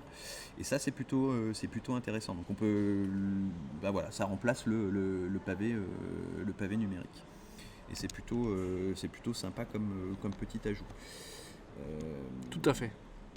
Donc en effet, c'est à savoir. En effet, ça fait partie des éléments constitutifs d'un châssis. C'est est-ce qu'un pavé numérique est installé nativement dessus ou pas. Ça change la donne. Et le châssis, il joue beaucoup aussi sur le poids là, comme disait. Alors je sais plus dans le chat si c'était Gokorico ou. Je ne vois plus la régie, le dernier pseudo du chat. Ouais, non. Je sais plus où j'ai vu, mais. Tac. Bon, c'est pas grave. Ou alors j'ai inventé la question parce que ça m'arrangeait, je sais pas. C'est comme ça. C'est pas mal en même temps. Ouais, c'est pas mal. Ça te permet d'orienter le débat. Alors, hémisphère droit, hémisphère gauche, ok. Oui, l'importance du châssis dans le poids et le poids du. Enfin, on a déballé les 6 produits et effectivement, il y a une sacrée différence d'un produit à un autre. Déjà, il y a en effet les matériaux de fabrication. Forcément, le plastique va être plus léger que la plupart des matériaux métalliques. Donc plus on va monter en gamme, plus on va prendre un peu. Alors, ça dépend encore, parce que le métal te permet aussi en général d'être plus fin. Donc ça, un produit comme celui-là, le ZenBook, j'ai regardé, je crois que je l'avais noté, ça fait le 14 pouces, c'est 1,4 kg. 1,4 kg pour le Dell là par exemple, il est à l'XPS, il doit faire 2 kg, qui est un 17 pouces, 2,21 kg. Ouais, 800 grammes, mais tu sens la différence déjà. Le ZSP qu'on a vu de chez MSI, il fait je le retrouve pas. Mais c'est bien Gogorico en fait qui avait signalé que il y a des années il était attaché au pavé numérique avec son 17 pouces, mais que maintenant il privilégiait la mobilité et le poids. C'est vraiment une question d'habitude. Il y a même certains constructeurs qui ont enlevé leur pavé numérique des 15 pouces. Bien faire gaffe. Donc Asus l'a fait sur quelques-uns de ses modèles parce que justement ils repassent sur ils mettent cette techno en gros de sur pavé numérique aussi, dispo sur le pavé tactile. Quoi. C'est un choix.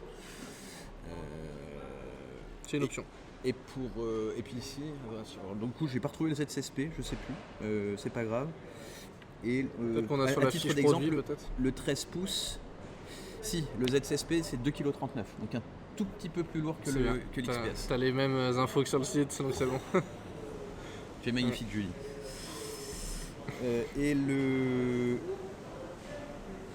Et à titre d'exemple, le Rockflow 13 pouces qu'on voyait tout à l'heure, c'est 1,30 kg. Pour un produit gamer 360, donc il a quoi, une RTX 3050 dedans, c'est un joli petit bébé. Donc en effet, c'est des produits qui sont pas donnés, mais ils répondent à des usages, à des. Ouais, ça s'explique, ouais. C'est ça. Est-ce qu'on a fait le tour des châssis, mon cher? Alors les châssis, il y a juste en effet, moi je voulais juste préciser, et là c'est toujours, on en revient toujours à cette question du là, c'est qu'est-ce que je vais en faire, comment je vais l'utiliser. C'est toujours important de se poser la question en effet des ports, P-O-R-T. Oui, mais non, on parle pas de Pumba, Non, effectivement. on parle.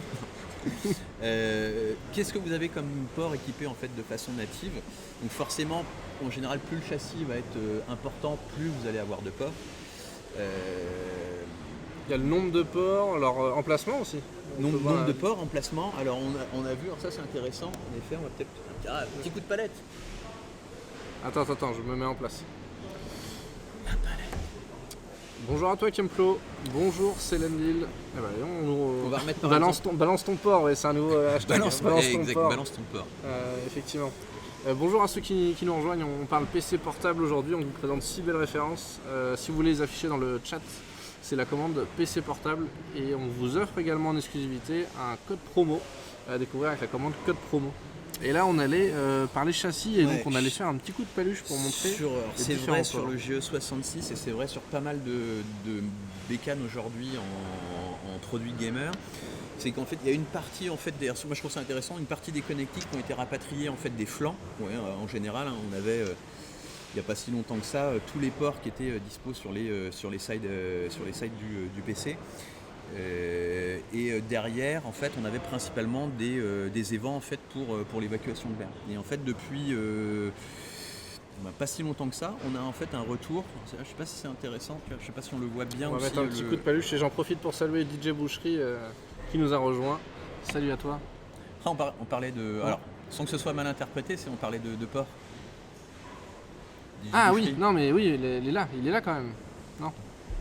Je sais pas ce que nous dit la régie là, j'ai pas compris. La régie, transmission de pensée, je ne t'entends pas de toute façon. Allez. Et je veux bien le plan webcam. Je vais essayer de te mettre ça mieux. Comme ça va? Donc on a pas mal de ports en effet qui ont été rapatriés sur la partie arrière du châssis. Donc là par exemple on voit qu'on a un HDMI, on a le RJ45, on a un type C, il doit y avoir un DisplayPort, voilà, il y a pas mal de connectiques qui sont revenus derrière. Je pense que c'est quand même pas mal, parce que c'est vrai qu'un câble RJ45 branché sur le côté, si jamais on n'est pas en Wi-Fi, c'est toujours un peu complexe, embêtant à gérer.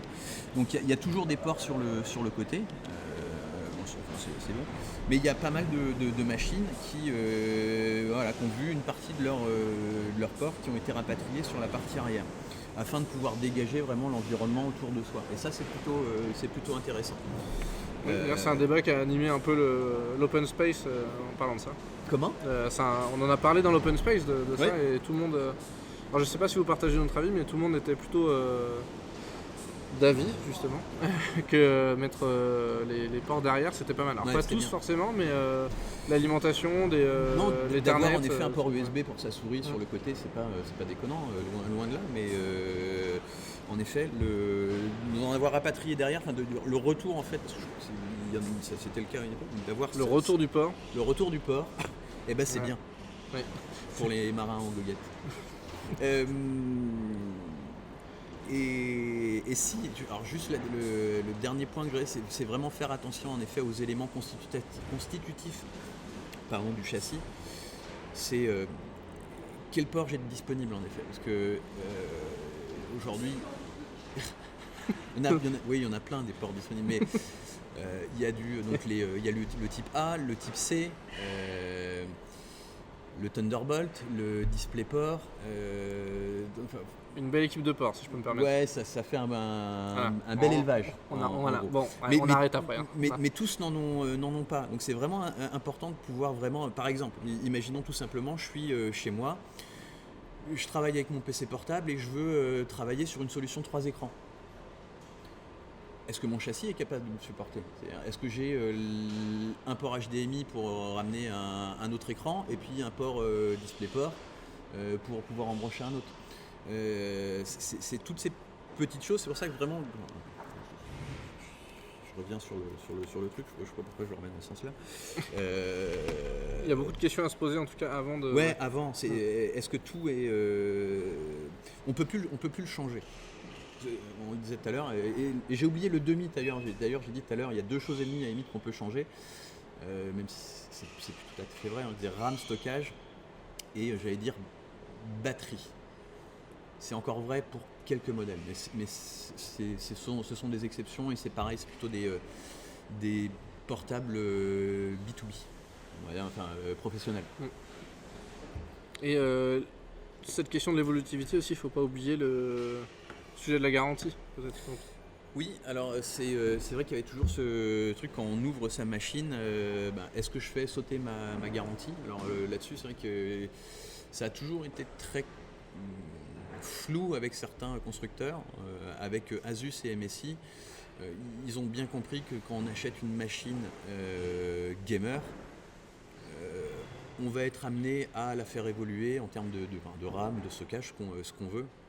Et en effet, alors sous réserve qu'on le fasse bien, qu'on ne fasse pas son bourrin et qu'on écrase tous les petits ergots qui permettent de positionner les composants, ça ne fait absolument pas sauter la garantie du produit. C'était juste ça à préciser, parce que on peut se poser la question, parce que tu as toujours des sauts en effet, attention, si vous allez plus loin, vous allez faire sauter votre garantie. Ce qui n'est pas forcément le cas. Pour des produits gamer, vous pouvez y aller sans souci, en le faisant proprement, bien sûr. Oui. On a vu des choses. On en a vu. Oui. Il y a toujours des choses. Alors, de quel sujet? Qu'est-ce qu'on n'a pas parlé encore sur nos PC portables? Qu'est-ce qu'on n'a pas parlé? On est obligé. On pourrait faire d'autres. On parle pas cuisine. Tu veux pas une cuisine? C'est vrai que dans l'optique d'une trilogie, il faut laisser un peu de suspense pour le deuxième. C'est vrai. On a une question de Cyrillus. Bonjour, en parlant de plusieurs écrans que l'on peut brancher, est-ce que le G7 est vraiment de bonne qualité visuelle avec sa dalle QLED, ou il y a mieux sur le marché en rapport qualité-prix? C'est une question d'écran. Le G7, oui, c'est Samsung. Samsung Odyssey. Tu vas botter en touche? Moi je vais botter en touche. Il faudrait demander à Marco qui n'est pas là, mais je pense que nos équipes... Mais s'il est là justement, c'est beau. Il attendait. Nos équipes se feront un plaisir de répondre. Moi je m'y connaissais pas assez sur les gammes Samsung pour... Enfin c'est quoi? Mais là justement, vous pouvez toujours solliciter nos collègues du service technique, ils sont là, ils ont les compétences, ils sont full compétents et ils sont disponibles avec sur les réseaux sociaux, sur Twitter, par téléphone ou par mail. Je me lancerai pas sur le sujet. Mais quand on ne sait pas, on répond pas. On ne répond pas, exactement. C'est un propre. Alors il y a un autre point qu'on peut aborder, c'est celui au sujet de l'autonomie. Oui, qui était notre... oui. C'était prévu d'ailleurs. Ouais, c'était prévu, mais je fais un rapport parce qu'on a presque abordé le sujet tout à l'heure. Enfin, parce qu'on parle en gros de consommation énergétique. Et c'est vrai qu'un des sujets sur lesquels, alors pour moi il y a 2 sujets. Ce qui bouge le plus, c'est les écrans, et derrière il y a quand même la gestion de l'alimentation et de la batterie. Alors, sous différents aspects, en fait, il y a principalement aujourd'hui les constructeurs sont beaucoup plus regardants en fait sur les capacités de batterie qu'ils montent sur leur PC. Donc, par exemple sur les GE66, comme celui-là, on doit avoir, si je ne m'abuse, des batteries de quasiment 100 watts. Comme sur les créateurs, ça commence à devenir une norme pour les produits un peu haut de gamme, ce qui est bien quand même. Alors, il y a le wattage et puis le nombre de cellules qui est aussi à regarder, mais c'est quand même important. Je veux dire, on est sur un produit nomade, un produit portable, donc c'est quand même important de pouvoir avoir un confort d'utilisation et de se dire qu'au bout de 4 heures, je ne suis pas obligé de me plugger. Surtout si tu es dans le train, ou même s'il y a de plus en plus de prises dans le train. Il y a de plus en plus de prises. Alors c'est là où c'est intéressant, c'est parce qu'il y a aussi beaucoup de il y a certains portables, et on revient sur les ports, qui permettent en fait ce qui s'appelle le Fast Delivery Charging, et de se dire qu'en gros il va y avoir 50% de la charge maximale de la batterie qui va pouvoir être acquise en 30-40 minutes. D'accord, ça charge très vite d'un coup et ensuite c'est ça. Ok. Et il y a d'autres petites choses qui sont intéressantes, qui montent en fait une envie en fait. C'est Intel qui a sorti une norme en fait qui s'appelle Intel Evo. Je trouve une norme qui est vraiment intéressante parce qu'elle s'intéresse vraiment à l'usage du consommateur et de ce qu'il fait de son portable. Donc aujourd'hui, on voit, on avait une remarque tout à l'heure, voilà, moi je priorise la mobilité et le fait de pouvoir être vraiment nomade. Et en fait, Intel Evo, c'est ça, en gros, pour avoir cette certification Intel, donc c'est des produits qui coûtent encore un peu cher, mais je pense qu'à terme, c'est des produits sur lesquels les prix vont baisser. Donc tous les constructeurs peuvent demander une certification Evo, donc il faut que le portable ne fasse pas plus d'un certain poids. Alors je suis désolé, je serais incapable de redire exactement, peut-être je sais pas 1,20 kg. Il faut qu'il soit en capacité de sortir de veille en moins de 1 seconde. Et aussi, il faut qu'ils aient une charge de batterie qui puisse tenir, je crois que c'est à minima 16 ou 18 heures. Donc en gros, tout est fait en fait pour que l'environnement complet en fait du PC lui donne la possibilité de travailler en toute autonomie pendant toute une journée, quoi. Et c'est vraiment une certification intéressante. Donc vous le retrouvez en général sur les produits, dans leur nom ils vont avoir un petit Evo de marqué. Donc c'est pas des produits gaming du tout. Là, on s'adresse plutôt à des produits de bureautique nomade. Pour l'instant plutôt milieu haut de gamme. Je crois qu'on doit avoir des premiers prix à partir peut-être de 800 euros, mais qui s'intéressent, c'est ça que je trouve intéressant dans la démarche, à notre utilisation au quotidien et qu'on ait une utilisation qui soit user friendly. Ça marche. Et je trouve ça cool. Bah oui, c'est important. On a une question de Selendil, mais on en a un peu parlé tout à l'heure, par rapport au refroidissement des PC portables. Est-ce que ça a évolué ces dernières années? Alors, on a dit que la grosse évolution c'était au niveau des écrans. Ça a évolué tant que pas. Je dirais pas tant que ça. Il y a, en gros, les technos restent les mêmes. La miniaturisation ou le fait que ce soit de plus en plus compact, ça aide pas forcément. Après, ce qui change, c'est qu'ils essayent forcément toujours de travailler pour avoir un maximum de calodique présent à l'intérieur. C'est peut-être ça qui est le plus bougé. Ils essayent d'avoir des pales aussi, parfois métalliques, avec des pales de plus en plus fines pour pouvoir brasser de plus en plus d'air. Après, il y a quelques technos qui ont été tentés. Alors, je sais que chez Razer, sur leur blade, ils ont des... En gros, ça passe dans une chambre de refroidissement à vapeur pour refroidir l'air dans le portable.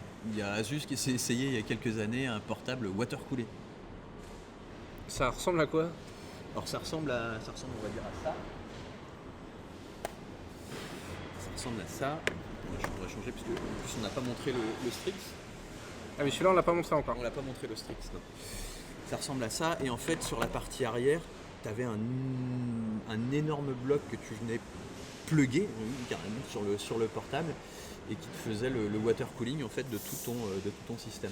D'accord. Donc c'était un truc un peu dingue, c'est ça qui est on va pas emmener partout. Oui, et puis bon, c'est pas un concept qui a percé. Mais ils ont essayé. Ah, je crois que la régie nous a trouvé. Non? Est-ce que c'est ça? Ouais. Bien joué la régie. Incroyable, elle nous épate de jour en jour. Ouais. Comment ça s'appelle? Ça avait un nom? C'était le GX700, c'est ça, avec une station water cooling. Donc, je dirais qu'en termes de techno, il n'y a pas d'évolution majeure. Ils essayent juste de perfectionner en mieux, en gros, l'évacuation de l'air, que ce soit par la multiplication des caloducs, soit par des pales qui sont plus performantes. Mais en termes de techno pur et dur, il n'y a pas vraiment à ma connaissance, d'évolution majeure. Okay. J'en vois pas. Ce qui est, et puis en plus, ils sont de plus en plus fins, quoi. Faut dire, un 17 pouces, il y a quelques années, un 17 pouces gamer, il fallait mettre un kilo de plus, quoi. Et ça, c'est une sacrée évolution quand même. On en parlait tout à l'heure, le poids c'est très important dans le choix. Est-ce que d'ailleurs, à moins que tu voulais présenter Ouais, je voulais quand même celui-là montrer un peu le, plus. le- Après on aura une dernière machine un peu waouh Ah à oui, montrer, mais c'est vrai. Je vais montrer un petit peu là, on le voit. le Strix, ouais. qui, un petit peu à l'instar du MSI, présente lui aussi une petite barre de LED que vous voyez sur les côtés comme ça. Je précise forcément que tout est activable ou désactivable à souhait. On peut programmer comme le clavier, on peut avoir tout ce qui est rétroéclairage comme ça, RGB pardon. On peut le paramétrer à l'envie, quoi. L'éteindre, le faire en monocouleur, en multicouleur. Je veux dire, là-dessus, toutes les options sont possibles avec tous les logiciels en fait, qui sont fournis par les constructeurs pour gérer ce type de feature. Une belle machine. Bah oui, c'est Lendil, c'est le moment si tu veux profiter de notre code promo sur l'un des produits qu'on présente, Ouais, ou un autre d'ailleurs. là, c'est pas mal. Je crois que C'est en le plus, moment. alors, si je ne m'abuse, celle-là c'est pas mal. Je crois que c'est du Full HD 144 Hz en effet. Je crois que c'était un QHD 165. Il y a des voilà, comme je disais, il y a toutes les configurations sont possibles. Comme ça. Et là, il y a bien c'est le 17. Peut-être que sur le 15, on n'aurait pas retrouvé Le pavé numérique, en effet. Ouais, Ils ont en fait à prendre en donné compte, ouais. plus d'amplitude en fait à toute la partie, à toute la zone frappe. Mais belle machine aussi en effet, c'est quoi? Je sais plus. C'est un 3070 je crois.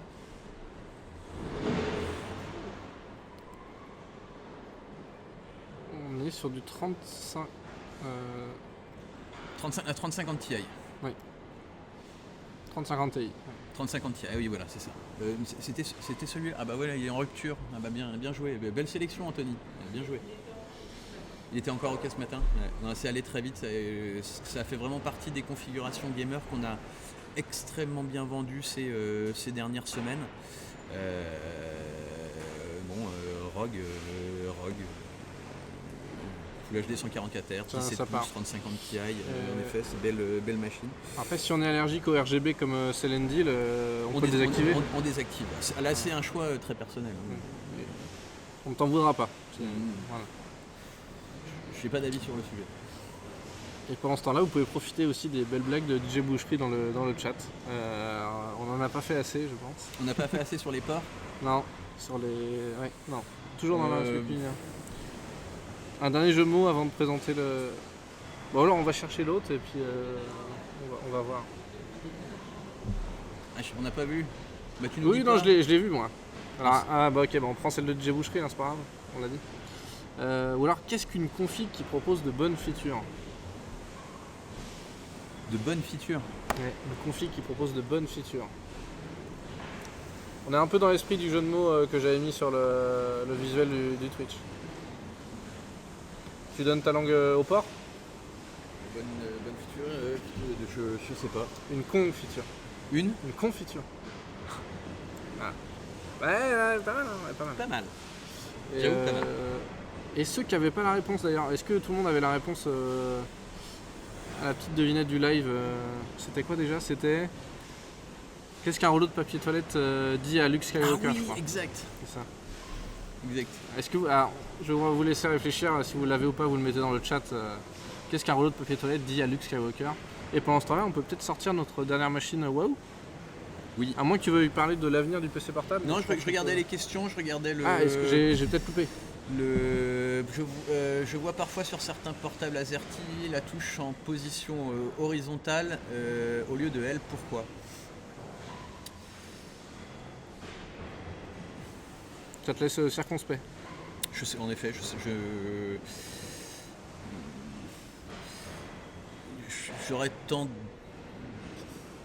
j'aurais tendance à penser que c'est plutôt une problématique industrielle quant au choix et à la disposition des touches, mais en vrai, je sais pas. je sais pas. Ouais. NOC. Et on a la bonne réponse. Bien joué, Ogorico. J'ai suis ton père. Mon PC il tombera toujours du bon côté. Bien joué, Ogorico, pour la réponse. Ours Je suis gris. ton père. Ouais, j'ai su ton père, oui. Voilà, c'était notre petite blagounette. En plus, comme on est tous les deux plutôt fans de Star Wars. C'est ça. Toi plus que moi, mais quand même. On est fan. Voilà, on est fans. La 30-50, question de Ours gris, donc c'est vraiment OP en ce moment. Oui, c'est OP. Alors c'est toujours la même chose, c'est qu'est-ce qu'on veut faire avec, mais oui, ça reste OP. C'est le premier segment, on va dire c'est le segment RTX le plus accessible aujourd'hui chez Nvidia. On va pouvoir trouver des configurations en 3050 à moins de 1000 € ou un peu plus de 1000 €. Ça va toujours dépendre de comment on l'habille derrière, mais je dirais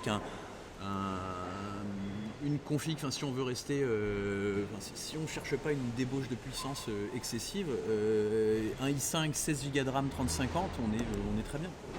Toujours, tout dépend après de quel jeu je vais faire derrière. Forcément, si vous voulez faire vous pourrez jouer à Elden Ring, mais vous ne pourrez peut-être pas avoir tous les détails au maximum, et il faudra forcément faire des compromis. Mais la vie est une histoire de compromis. Oui, voilà, c'est ça. Je dis différemment, mais on a pensé à la même chose. C'est exactement ça. Alors on a est 3050 déjà... aussi, oui, 3050 Ti, ouais, ça reste. Après, c'est toujours la même chose, c'est aussi une question d'équilibre, de budget. Tous les sujets sont imbriqués. C'est qu'est-ce que je vais en faire, donc quelle diagonale. En fonction des diagonales, forcément, ce que je vais chercher va pas avoir le même coût, parce que, comme on le disait tout à l'heure, le gros des ventes c'est du 15, après ça va être du 17, donc les produits les plus accessibles vont plutôt être sur le 15 pouces. Une même configuration va me coûter un peu plus cher en 17 pouces et de la même façon en 14. Donc forcément, chaque choix va avoir une conséquence. Après, en effet, qu'est-ce que je veux en faire ? Je veux faire du multitasking, je veux pouvoir afficher sur plein d'écrans. J'ai besoin d'avoir spécifiquement un port type C compatible Thunderbolt. C'est tous ces aspects-là, et je dirais qu'à chaque fois qu'on rajoute une strat à l'étage, on risque en effet de rajouter une contrainte financière. Forcément. Oui, forcément. Merci Céline Dill d'avoir suivi le live, et puis oui, bonne visite sur le site, du coup, code PC portable pour retrouver toutes les références qu'on a présentées en live. Et justement, en parlant de références, peut-être que pour clôturer ce 13h57, déjà, mine de rien, le temps passe vite à tes côtés. Est-ce qu'on présenterait pas notre... Je doutais, hein. Comment ? Je doutais. Eh oui, mais moi, je n'ai jamais douté. Je n'ai jamais douté. Je doutais. Est-ce que ce serait pas le moment de présenter notre... C'est le moment. Voilà. Quand on pense la régie. La régie, la régie est sourde. Non mais allons-y, sortons. Donc là, celui-là, on l'a laissé dans le packaging parce qu'il est plutôt sympa. Ouais, je peux l'ouvrir. Merci monsieur. Alors, on va l'ouvrir. Est-ce que je peux te redonner, du coup ? Je vais te redonner mon ami la modèle. Hop, dans la faille spatio-temporelle. Et si vous avez des questions, c'est le moment, avant qu'on se quitte après. Alors, comme ça. Donc voilà pourquoi on a voulu montrer le packaging, parce qu'il y a une façon de s'ouvrir assez sympa. Et ensuite, une fois qu'on le sort,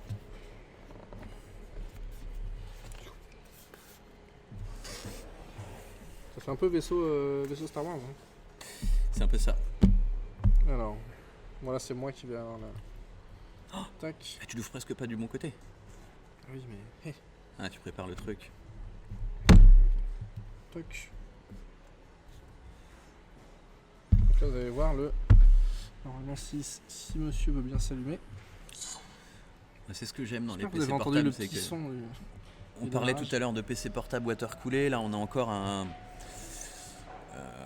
autre produit qui est assez original. Alors chez Asus, ils ont sorti depuis quelques années maintenant, parce que ça existe, les produits duo comme ça existe depuis un petit coup de paluche depuis 1 an et demi, 2 ans. Mais vous avez en effet un second écran tactile qui est... alors faut que tu descendes un peu le machin. Voilà, qui est disponible ici. Du mal à faire voilà. Et donc c'est un écran tactile. Alors c'est compatible avec. Alors c'est bien parce que ça rajoute en effet une zone exploitable sur laquelle on va pouvoir venir mettre aussi quand on bosse, je sais pas moi, un tableau Excel. Je sais pas ce qu'on a envie d'y rajouter. C'est compatible avec certains jeux. Donc je sais que par exemple sur League of Legends, on doit pouvoir afficher tout son inventaire et ou sa fiche de personnage. Sur cette zone-là. Ce qui est plutôt malin, c'est qu'ils en ont profité. En fait, comme ça se rehausse, en fait, ça permet d'avoir une zone en effet de contact avec un air normalement un peu moins chaud, qui va aider en fait au refroid, à garder le portable dans des conditions de température qui sont sympas. Donc, alors ça, malheureusement, on en avait encore. C'est comme le Strix, en effet, on en avait encore en début de semaine, et forcément, parce que les aléas du direct, on n'en a plus. Comment ? Par contre, ouais, il y a du ZenBook Duo qui reprennent un petit peu en effet exactement le même principe, ZenBook Duo, ZenBook Pro voilà, Duo. Du coup, là, on peut le revoir avec l'écran allumé ce coup-ci. Ouais, exact. Si la régie veut remettre un petit coup. Voilà.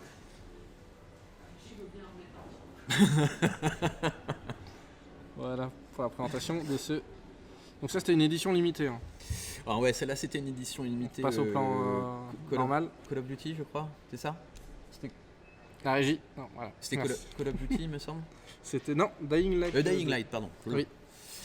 Dying Light, mais voilà, c'est ce que moi j'aime dans le PC portable, c'est que voilà, sous un même form factor, il y a plein de choses qui se passent. Il y a encore, voilà, ce qu'il y a de rigolo, je ne sais pas si vous avez vu, mais il y a le pavé tactile, du coup, forcément, a été complètement déporté à la place du pavé numérique. Ouais, voilà, c'est assez particulier, ouais. C'est particulier, mais c'est vraiment des expériences très différentes. C'est des belles machines de guerre, parce que c'est aujourd'hui des produits, ouais, je crois que ça doit monter sur un 3070, 3080. C'est sympa. D'ailleurs, il y a Gogorico qui nous signale que c'est plus un PC portable, ça c'est un Transformers. Ouais, c'est un peu dans l'idée. Ouais. C'est un peu dans l'idée. C'est un peu un Transformers. Et est-ce que l'écran du bas peut bouger dans le Chilo ? Je pense pas. Hein. Je pense qu'il est. Non. Il se lève automatiquement à l'ouverture. Il se lève à l'ouverture et il se baisse à la fermeture. Il est pas détachable, il est pas ajustable. Il s'ajuste tout seul, comme un grand. Ouais. Et il poursuit, en parlant du pavé tactile, justement Chilo qui nous dit le pavé tactile à droite devrait bien tomber sous la main, c'est plutôt pas mal, non ? J'en ai pas fait une utilisation prolongée, je dirais que dans l'idée, en théorie, dans l'idée, oui, ça match. Ça fait comme vraiment une souris, quoi. On utilise tous en général une souris comme ça. Alors ça du coup, c'est pas forcément l'ami des gauchers. La main normale, ouais. Ouais, mais un gaucher il va utiliser. Ouais, pour les gauchers, ouais, ça. Pour les gauchers, non. Bon, en même temps, les gauchers, c'est quoi ? C'est 15% de la population ? Non. C'est pas possible. Des gauchers dans la salle ? Non. J'en connais. Ok. Allez, la régie est pas. Non, mais la régie elle est déjà en pause D, de toute façon. Alors, et on a peut-être une dernière question avant de vous quitter. De Ours Gris. Est-ce que s'il a une idée, si la 3050 outperforme la 1080 ? J'ai l'impression que c'est le cas pour les jeux DLSS, mais pas pour le reste. Ouais, non, je pense que la 1080 restera quand même plus performante que la 3050. En effet, aujourd'hui, des jeux qui utilisent le DLSS, il n'y en a pas tant que ça, je crois. Donc c'est quelque chose qui va certainement se démocratiser et qui va aller de plus en plus loin. Mais une 1080 reste toujours quand même très performante aujourd'hui. Elden Ring, si je ne m'abuse, Elden Ring qui vient de sortir. C'est la configuration on va dire moyenne, ça passe avec une 1070. Donc la 1080 reste très performante. Ok, et il y a un 1859, un petit mot sur les MacBook, mais Alors, on a évoqué tout à l'heure par rapport au 13. gentiment le sujet, en effet, en disant que les MacBooks, en effet, on a parlé des MacBook Air, pardon, qui était fait partie des portables sur lesquels le segment 13 pouces est toujours très utilisé. En effet, fin d'année dernière, le MacBook a en fait sorti, enfin même avant, parce que les M1 sont là depuis un moment, mais ils ont sorti surtout 2 nouvelles versions en fait de leur puce. C'est la puce M1 Pro et M1. Magie nous a trouvé du coup M1, tous les... M1 Max et M1 Pro qui sont a priori ultra performants. Donc en effet, il y a de très très bons retours sur ces nouveaux MacBooks. A priori, Apple a fait un très très beau boulot sur sa nouvelle architecture. C'est M1 Pro et M1 Max, je crois, c'est ça, les 2 types de processeurs que tu peux voir chez Apple. Donc en effet, ça on sait que déjà nativement, il y a beaucoup de graphistes qui sont attachés à Mac, et je crois que M1 Max et M1 Pro. Et je crois qu'en effet, le boulot qu'ils ont réalisé sur ces nouvelles versions d'Apple est vraiment très très bon. Eh ben, je pense que ça sera le mot de la fin. Moi ça me va. Voilà, je pense qu'on a... Alors je sais pas si on a fait le tour de la question, mais j'espère que ça vous a intéressé en tout cas. Merci de nous avoir suivis, merci pour les questions. Le PLS pour la régie, c'est très bon ça. J'avoue, je mets +1. +1 ? On va mettre des notes comme ça sur les lives. C'est ça, il faudrait, tu vois, des trucs... Oui. Ouais, on va y penser pour la prochaine fois. Cacahuète, il y a beaucoup de notes là. Ouais. Cacahuète, esprit cuisine. Ouais. Faudrait installer un réchaud. Ouais. Pas mal de un choses, minibar on peut ? Non, ça, à l'intérieur, non, c'est pas possible. Non, non, ça peut être possible. En tout cas, voilà, merci encore de nous avoir suivis. Retrouvez-nous en replay durant 15 jours sur la plateforme Twitch. Ça va être mis en ligne aussi sur YouTube. Continuez de nous suivre. Comment ? Le code. Mais attends, c'est prêt pour la fin. Continuez de suivre l'actualité de Matériel.net sur Twitter, Facebook et Instagram. YouTube et Twitch, bien évidemment, je l'ai dit juste avant. Retrouvez tous les PC portables qu'on vous a présentés avec le code PC portable. Avec la commande PC portable, pardon. Avec la commande code promo, vous pouvez avoir le code d'ailleurs qui est affiché juste en dessous de toi, Anto. Si tu regardes, voilà, il est là. Oui, il est là, là, voilà.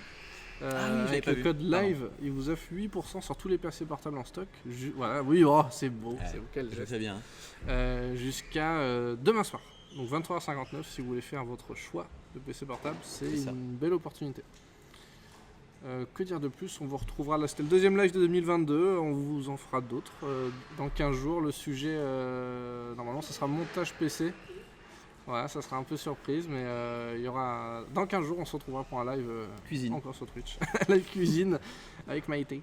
Voilà, je crois que j'ai plus grand chose à dire, moi. T'as quelque chose à ajouter, Antoine ? Moi, je considère que j'ai assez parlé pour aujourd'hui. C'est pas. Je vais me taire à partir de maintenant. Voilà, moi, j'espère que ça a pu vous aider, vous informer. C'est toujours complexe parce que c'est une imbrication de questions, de besoins, d'éléments, mais on a essayé d'être le plus complet possible en tout cas. Et vous pouvez retrouver aussi en condensé, je crois qu'il dure 13 minutes, la vidéo sur YouTube, donc avec la commande vidéo, donc l'interview d'Anto qui a été faite cet été de mémoire, sur comment choisir son PC portable. Et donc, cette fois, ça sera vraiment le mot de la fin. Bonne fin de journée, à bientôt, et portez-vous bien.